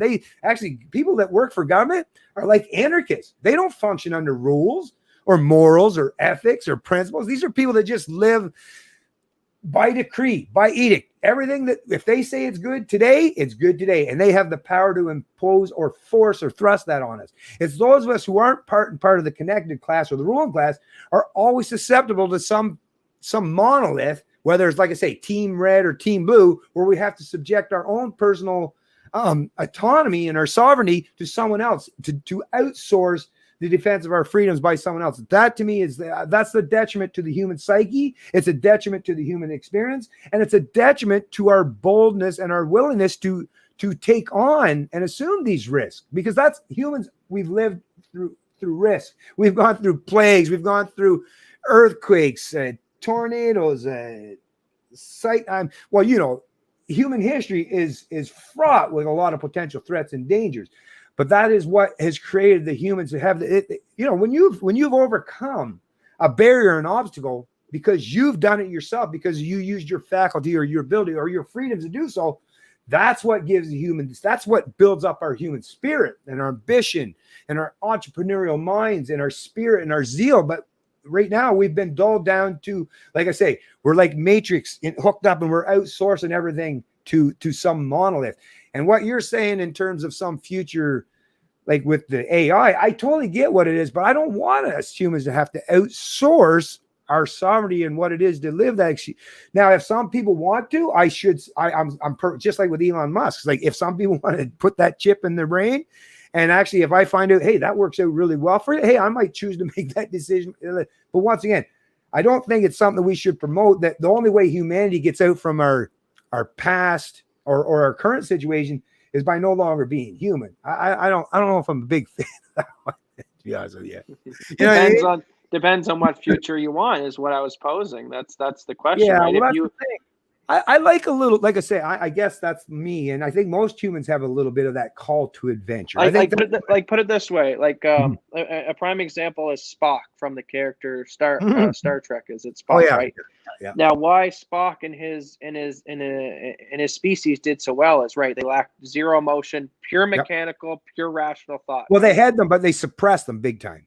Yeah, they suppressed them. And what I'm saying is if you want to get to what you see in the movies, you can get there maybe in 5 years with the Spock mentality.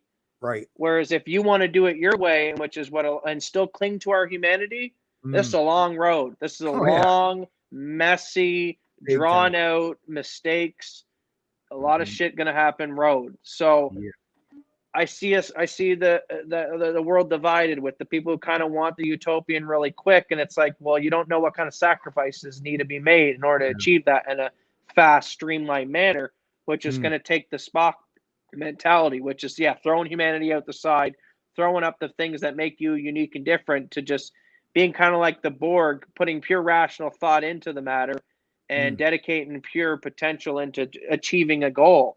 and not worrying about your animalistic behaviors like reproduced and pleasure, trying to be unique and the artsy stuff like that.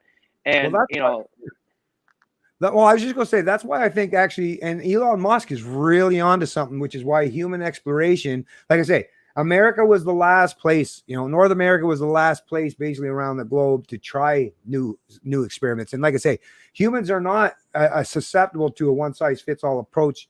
We've seen that, which is why humans have always divided themselves along certain groups. But the only way that you can do that and respect each other's sovereignty or autonomy is by, like I say, some people that do want to set up an experiment, like do take the Spock approach, right? Or the AI implanted chips and see what you can do.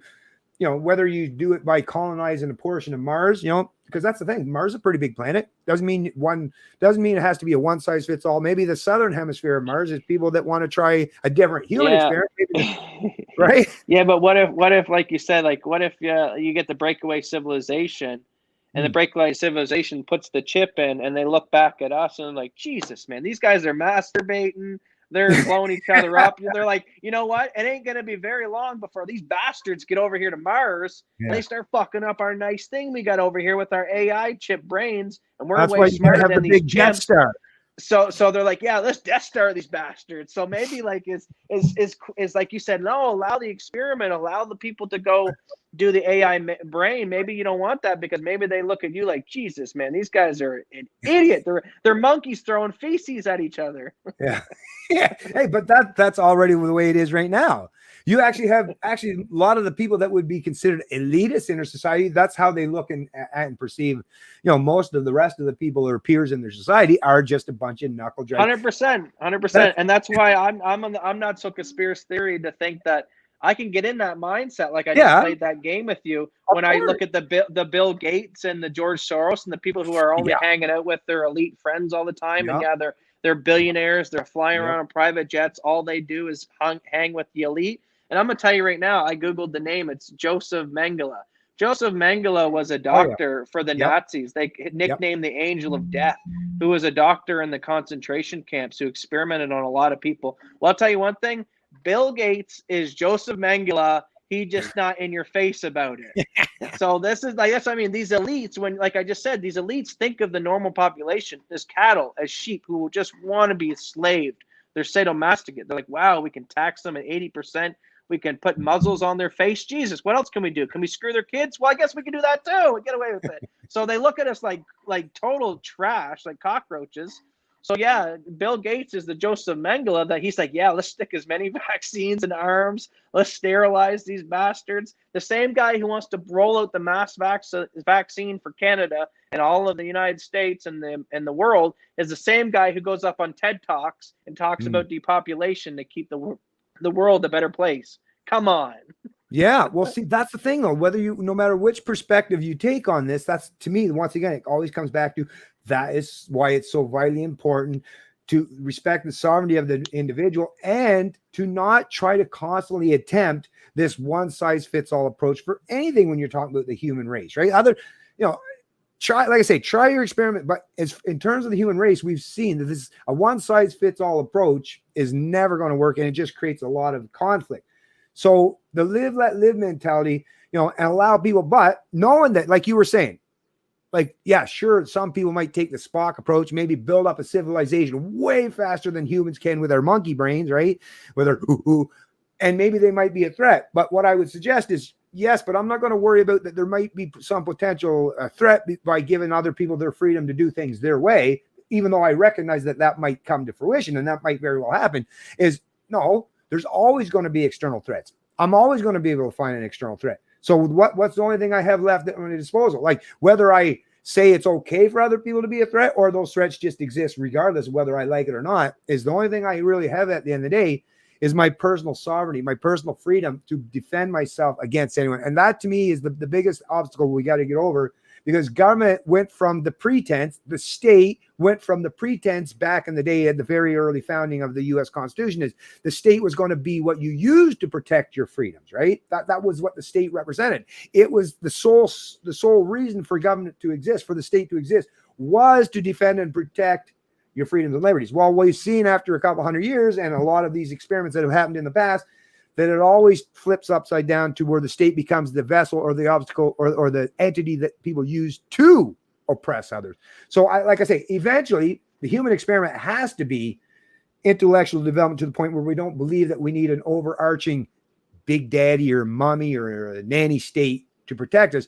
It has to once again get back to the ability for us as sovereigns, as individuals, or individuals that come together as groups to defend ourselves against any potential threat. And with the beautiful technologies we have at their disposal today, all this stuff that can come to light and can come to fruition. The only thing that prevents it is people's belief in subjecting themselves to some other authority. Other than, like I say, I'm all for subjecting myself to an authority, but only if that authority is abstract, consistent, universally, and like where there's which government, like government doesn't. Now, if you, like I say, you want to take it out of the mystical realm, get rid of God entirely, I'm even on board with that. But once again, until you've done that, figure out a way where you can universalize that abstract concept of freedom and liberty, where that people will willingly adopt it, because we can't keep trying these reinventing the wheel over and over again, these social experiments that we, like I say, we've done enough of these. Think about it. If you were a scientist and you did this many double-blind experiments, right, where you've done it, like I say, 2,500 years of experiments of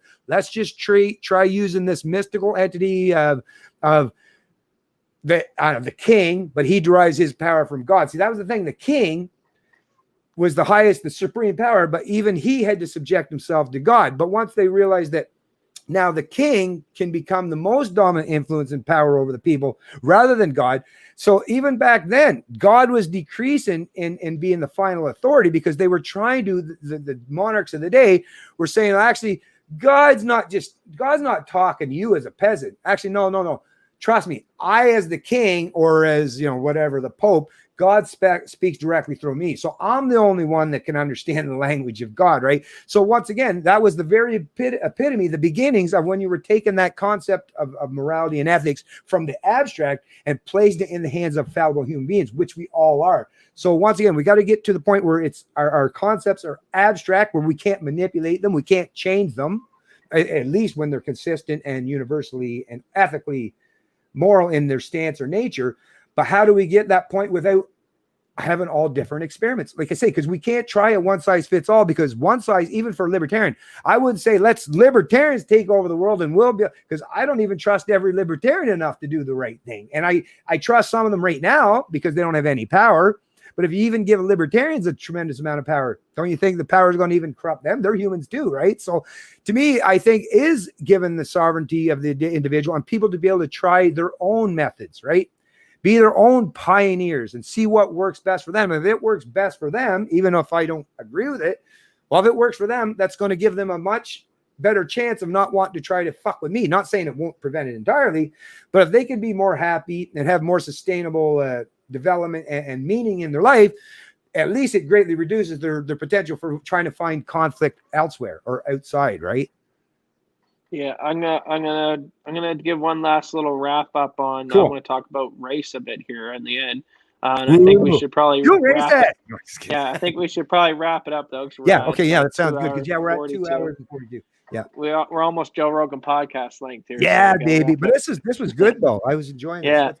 Hold on, actually. Can you keep that in your mind just one sec? Because I see someone else in here. But don't forget, because I don't want you to lose your train of thought here. So let me see what this is. So what happened? Oh, Ammo C9M.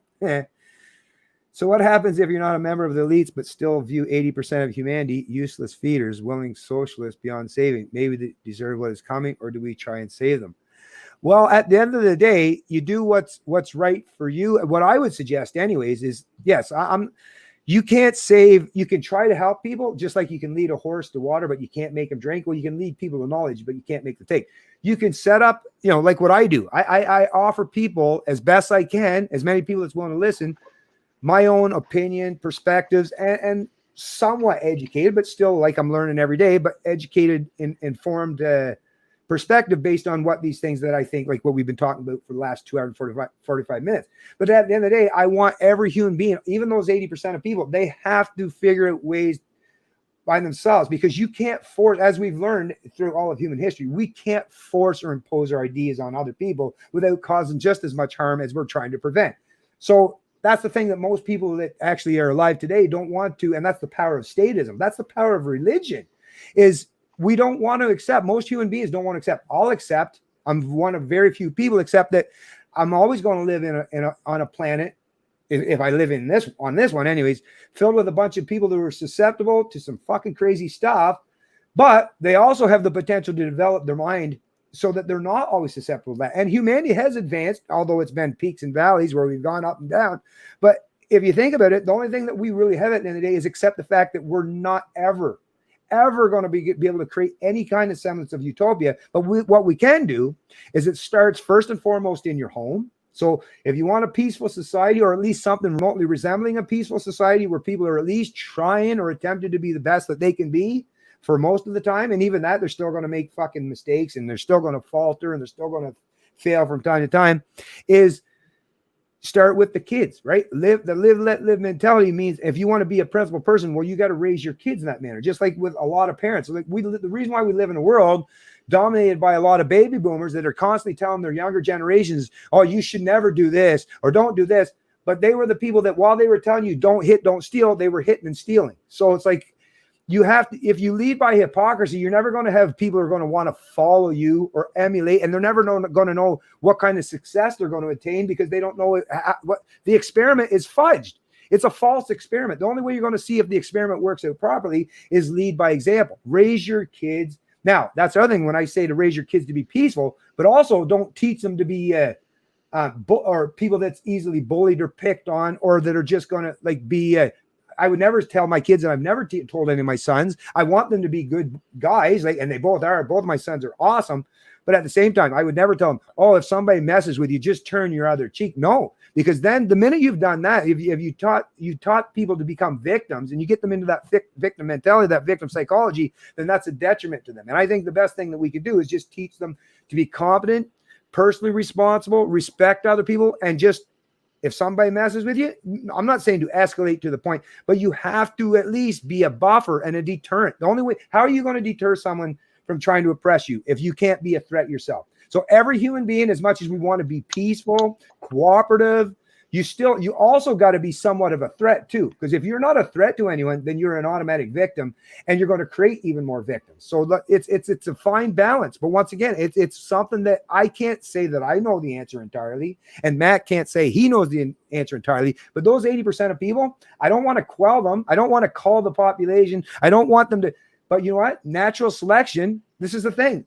I am all for natural selection. People say, oh, well, that sounds mean. That sounds evil. Well, that's just nature. So if you're saying natural selection is evil, well, that's nature, right? So you're saying nature is fucking evil. I don't think nature's evil. I think nature adapts and evolves based on, that's because that's how nature unfolds. That's why you see species of not just animals, but even humans and plants, adapt to their particular environment. So how it's going to happen, I don't know. The substantial portion, not 80% of the population, you or I don't have to do anything.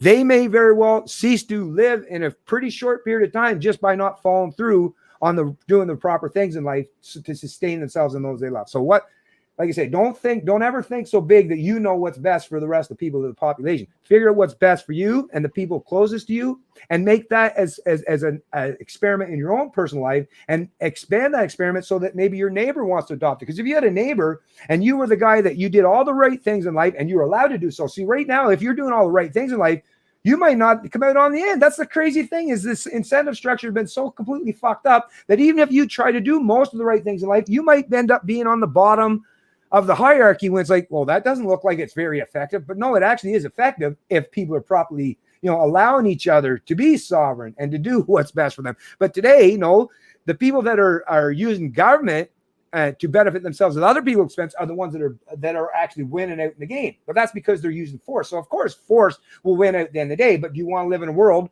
where it's nothing but might makes right? And if you do want to live in the world that's nothing but might makes right, just always know that whether you're Tyson or whoever, there's always going to be somebody who's going to come along and kick your ass eventually. So it's a zero-sum game, right? Anyway, so go ahead, man. I just wanted to answer that question there. No, put Buddy's question up again. I'm going to give my take on it. Yeah.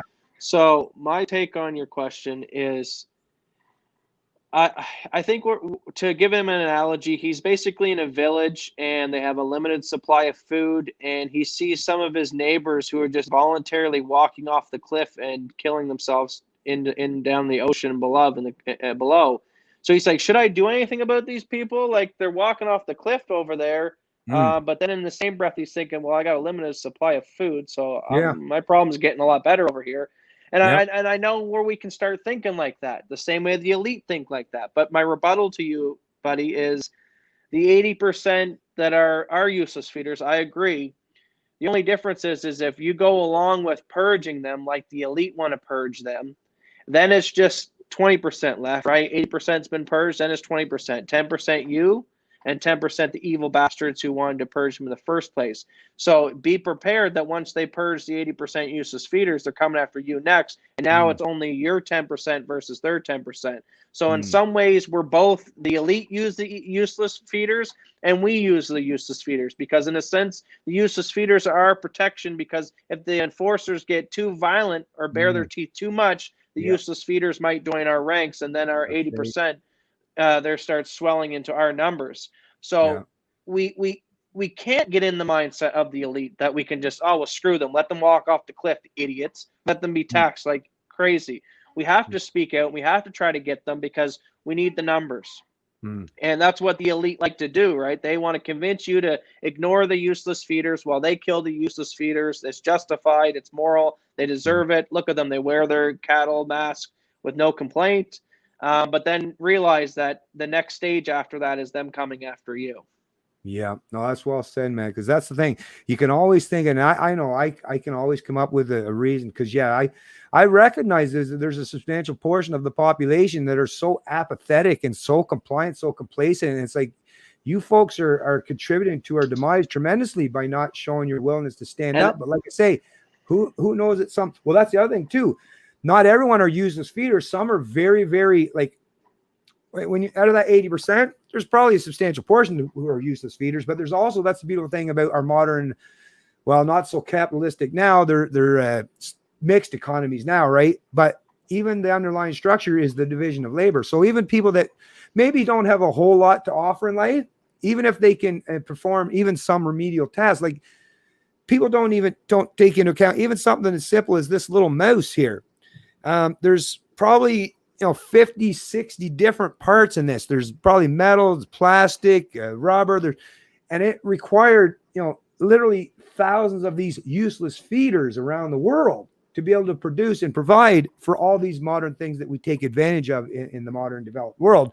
So don't always look at some people are much greater contributors into society. I mean, that's provably true. We know that by the Pareto distribution principle, right? The Pareto principle is there's always that 10% of the population that, we're picking up the heaviest load, the bulk of the weight. And it is tough. And you know what, tell you the truth, it's a lot for us to take on.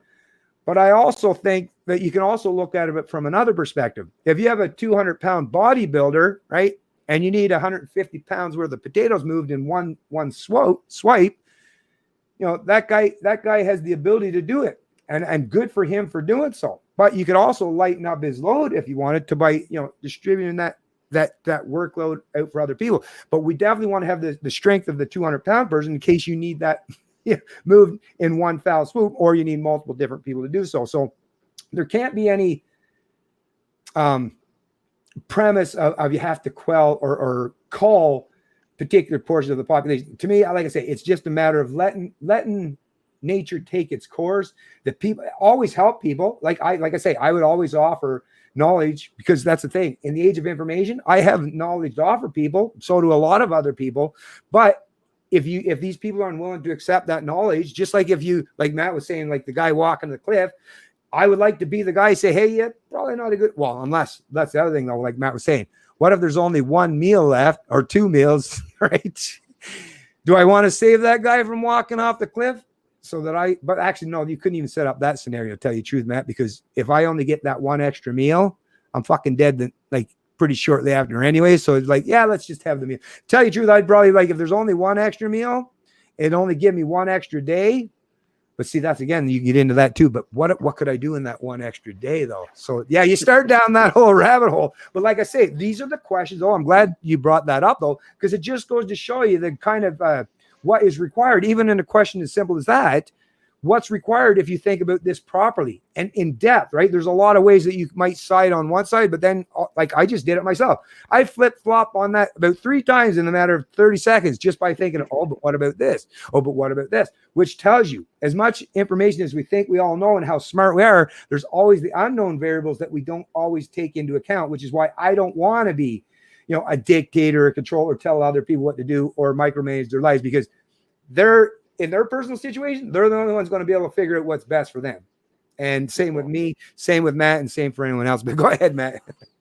No, I just want to finish up the last 7 minutes here. I want to talk about my thoughts on race, because it's being pushed again in the media. And I just want to give a quick little blurb on why I think the whole concept of racism is completely bullshit to begin with. I understand racism. Okay, first off, let's get into skin color. Skin color is totally dictated on where you are positionally with the sun. So closer to the equator, well, my cameras are here, closer down to the equator, more blacker people get, right? So means if you're in less sun, you're white, more sun, you're dark. Pretty simple. So the whole equation of skin colors, stupid. Melatonin, ridiculous. Now, then you get into the more subtle things about races. Cultural differences, behavioral differences, IQ differences, and all that. And all this as well can be completely explained away when you understand human psychology, history, and how the human brain works, and why I think the whole concept of racism or inferiority is so stupid to begin with. So let me pose you a scenario. You're a white man a couple hundred 100,000 years ago, and you're surviving in North America's boreal forest. You have very minimal predators. You have maybe the bear and some wolves. Besides that, up here in Canada, we don't got really anything. There's not really any really dangerous snakes. There's not too many poisonous spiders. We don't got any mountain. We got a couple mountain lions, but they're not very big, like compared to other places. Not like you're in Africa with lions and tigers. So you're a white man, and your settings is North America in the boreal forest. Now, with that comes seasonal change. You have spring, you have summer, you have fall, you have winter. And because of the seasonal change, it's very hard to find food in winter. So that makes you as a human learn to adapt to have to store food in the spring and the summer and the fall in anticipation for the winter. Also, because the Canadian and the boreal forests, there's less predators, that means there's more idle time. And with idle time and the downtime on a human being enables us to be creative, to innovate, right? If you're constantly being in an environment, now let me pose another scenario for you. Now let's switch to the environment of you're in the sub-Sahara desert. No water, very scarce resources, no fertile land, a lot of like dangerous snakes, maybe potential other predators, poisonous spiders, or even let me pose another scenario. You're in the jungle. And you're in dense jungle, you got cougars and tigers and all these other predators and stuff like that. So depending on the situation a human being is in, they adapt to that environment differently. So if you're in this a desert setting and you're constantly in a mode of, I got to just find food to survive the day, and there's no really changes in environment, it's pretty well steady. You get some rain, you get some heat, there's no kind of winters and stuff like that, and you're just constantly in a state of just survival, then you adapt that way. And you learn certain characteristics. Now, when you're in a boreal forest in North Africa or in North America, and you have idle time, you have winter, you don't have the predators, you have time to sit back, throw your fishing rod in, relax, ponder, those stars up there, that's interesting. I wonder if we're alone in the galaxy. You don't have that when you're in sub-Saharan Africa, surviving and trying not to get bit by the scorpion, the spider, and try to find food at the end of the day. So this is why cultures adapted differently. This is why races turned out differently, and why the world's in the way it is on a geological map when you look from space and be like, why is that country function different than that country? When you understand these things, you understand that the whole concept of racism and one person being superior than another is stupid. It'd be like me saying, is a dolphin more superior than me because he can swim through the water without a breather? It's just exactly. an adaptation. It's an Yeah. animal adapting to its environment.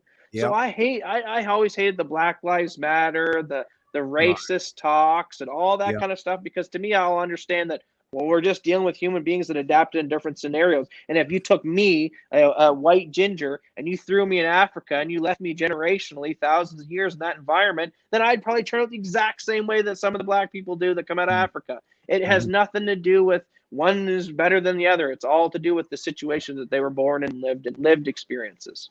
Yeah, I always butcher it. And I should, after I get off the stream, I'll try to look it up so I can remember it properly next time. But there's a quote I remember. Was it Leo? I forget who it was, anyways, but it was a great thing. Is basically, don't judge a fish by its ability to climb a tree.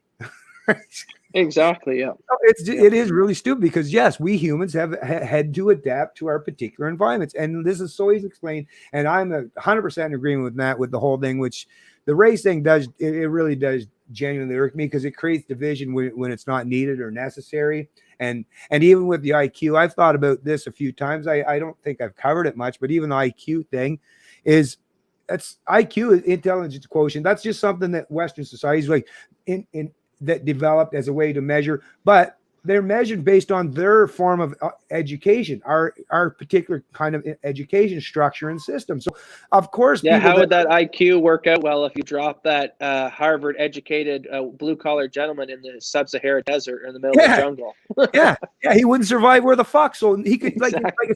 I say, based on, let's say he has an IQ of let's say 180. Well, I mean, really, what it comes down to when it comes to that, the immediate adaptiveness would be if you actually have taught your brain to be able to think critically and problem solve. That's the biggest things for humans, is think critically and problem solve. That's the big thing. But yeah, you could take someone that's a top-notch neuroscientist, right?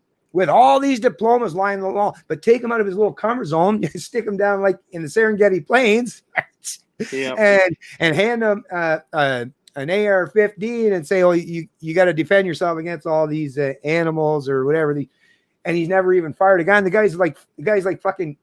He's sitting duck. He's an easy target. Why? Because yes, you've taken him out of his environment, where you put him back in his normal environment. It's like, oh look, he rises to the top. He's at the top of his class. He's like superior than most of his peers. But yes, that's because you're dealing with someone that's born, raised, educated, the whole thing, in that particular kind of society or that kind of structure. But yeah, transplant them in a completely different environment. You find out, well, damn, the only thing that's going to help that person is not going to be their ability for whatever the skills that they were taught prior. The only thing that they're going to be able to rely on is, do they have critical thinking skills? Do they have a way to figure out stuff in their environment and to problem solve? If they have those skills, then they'll figure something out. If not, they won't. And that's really what it comes down to today. So yeah, the divisiveness along racial lines really pisses me off, just like Matt, because it does create so much division that I think is so unneeded, so necessary. And today we have people, I actually, what's crazy, Matt? Let me say this and then we'll tie it up. I actually sent a message to Black Lives Matter Canada. I was hesitant, but I sent a message to their Facebook page. Now it's been a week and a half, never heard nothing back. And all I said was, I'd like to have a conversation with whoever runs this thing, so that maybe we can find some areas that we can agree on in terms when your whole promotion of defunding the police and all this stuff, so that maybe we libertarians can help kind of not just lend our support for some of the things that you're talking about, but where we can offer some more clear language. Because just like, and I shared with people before too, is libertarians are out in front of the, railing against police brutality and the police state, corruption, and the war on drugs long before the Black Lives Matter. But you know what?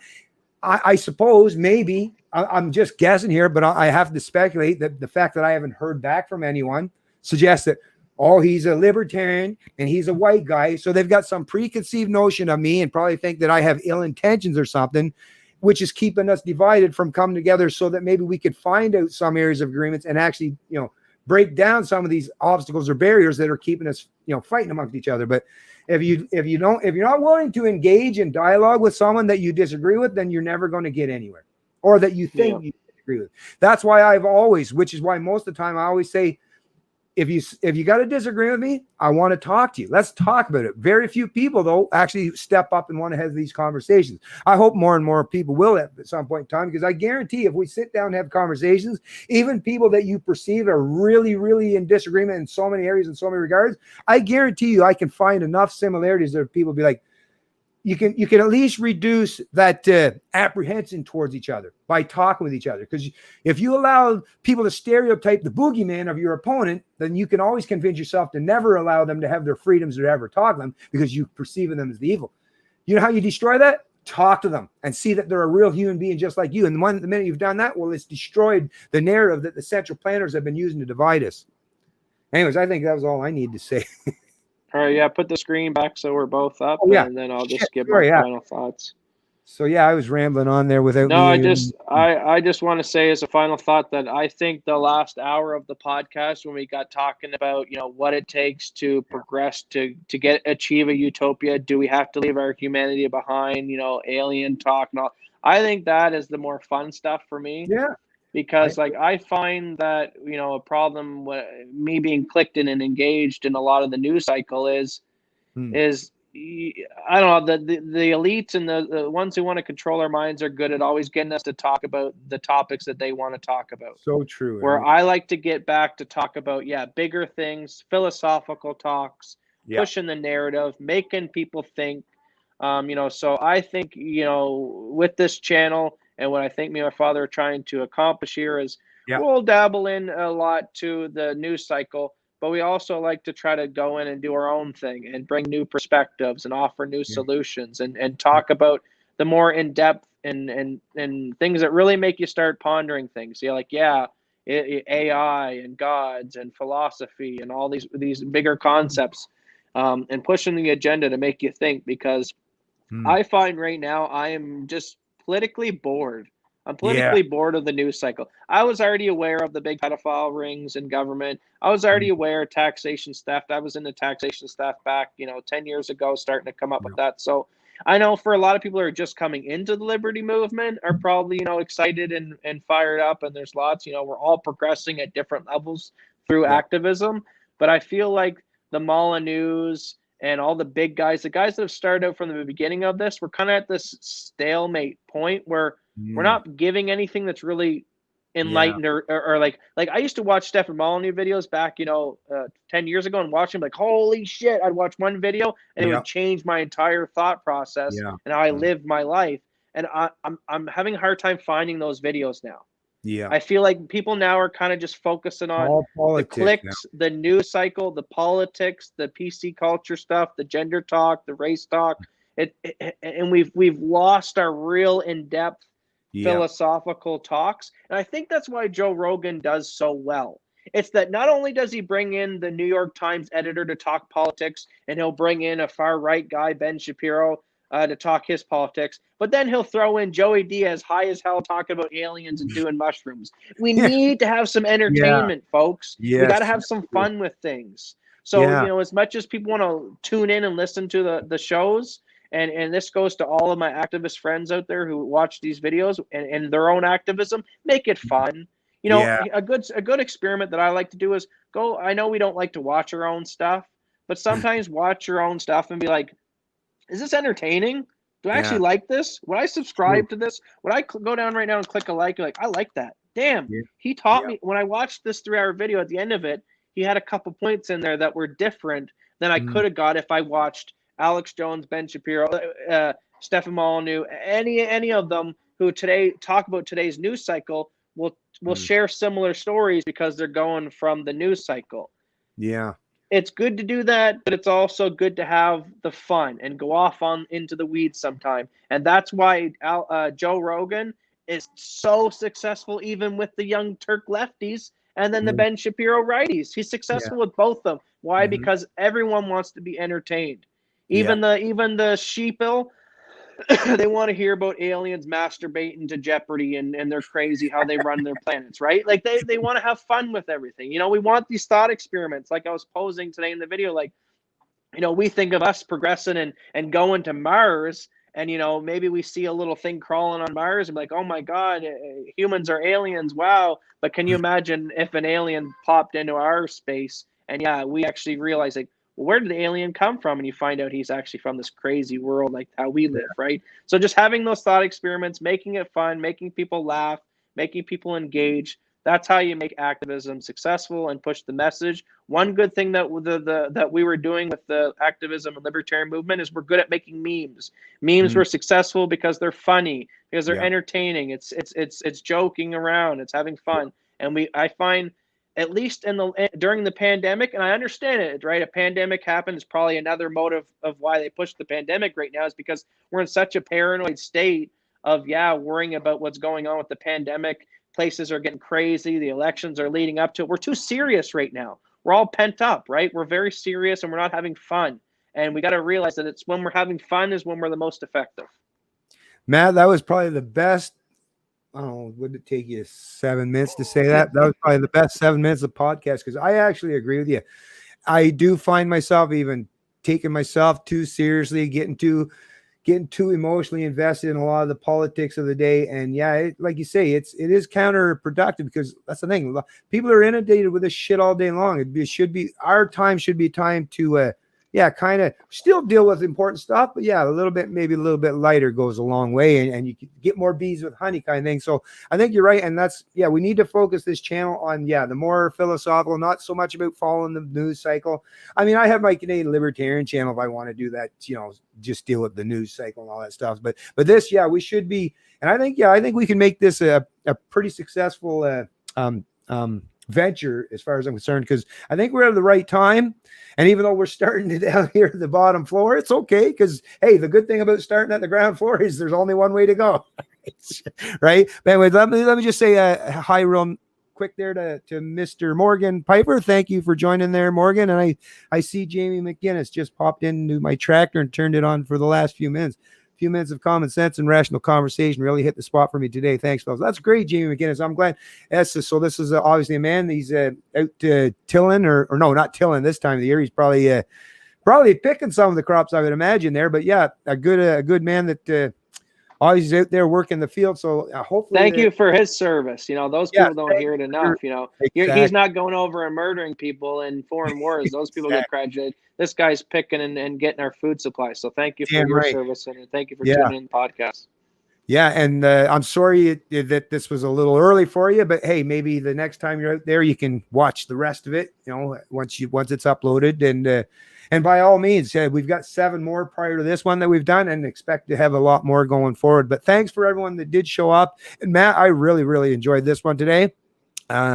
We'll figure out what we're going to do for the next topic, or for the next subject. What's this? Oh, feeding bison. Right on. Feeding bison. Now I'm getting hungry. Really enjoy you guys converse. Thanks, Jamie. Well, thank you once again. And that sounds like a pretty cool thing there, bison. Me and Monica, I don't know if we were telling you, Matt, we were thinking about getting some chickens and some pigs next year. We delved into the old vegetable garden this year, and it worked out pretty good. So we're going to step and dip the toes in a little bit more. Once again, getting more back to nature and self-reliance and doing that stuff. And like I say, I think it's actually a little bit exciting. Me and your mother both. It's funny. We go out like almost every morning now to check on it's like a thing now, and we do it together, and it's something, and we're providing, right? And we're cutting out some of the middlemen that are constantly causing a lot of harm too. But anyways, thanks again for those who checked to the channel. Matt, we'll see you next time. We'll stay on there till after I close this up, or we might have to come up with some kind of ending for this thing. You think? Or maybe not. Maybe we'll talk about it later. Anyways, anything you want to say before I hit the old end broadcast? No, just keep on fighting and keep on thinking. Stay critical. Right on. Thanks, Morgan. All right. Have a good one, and we'll see you folks in the next one.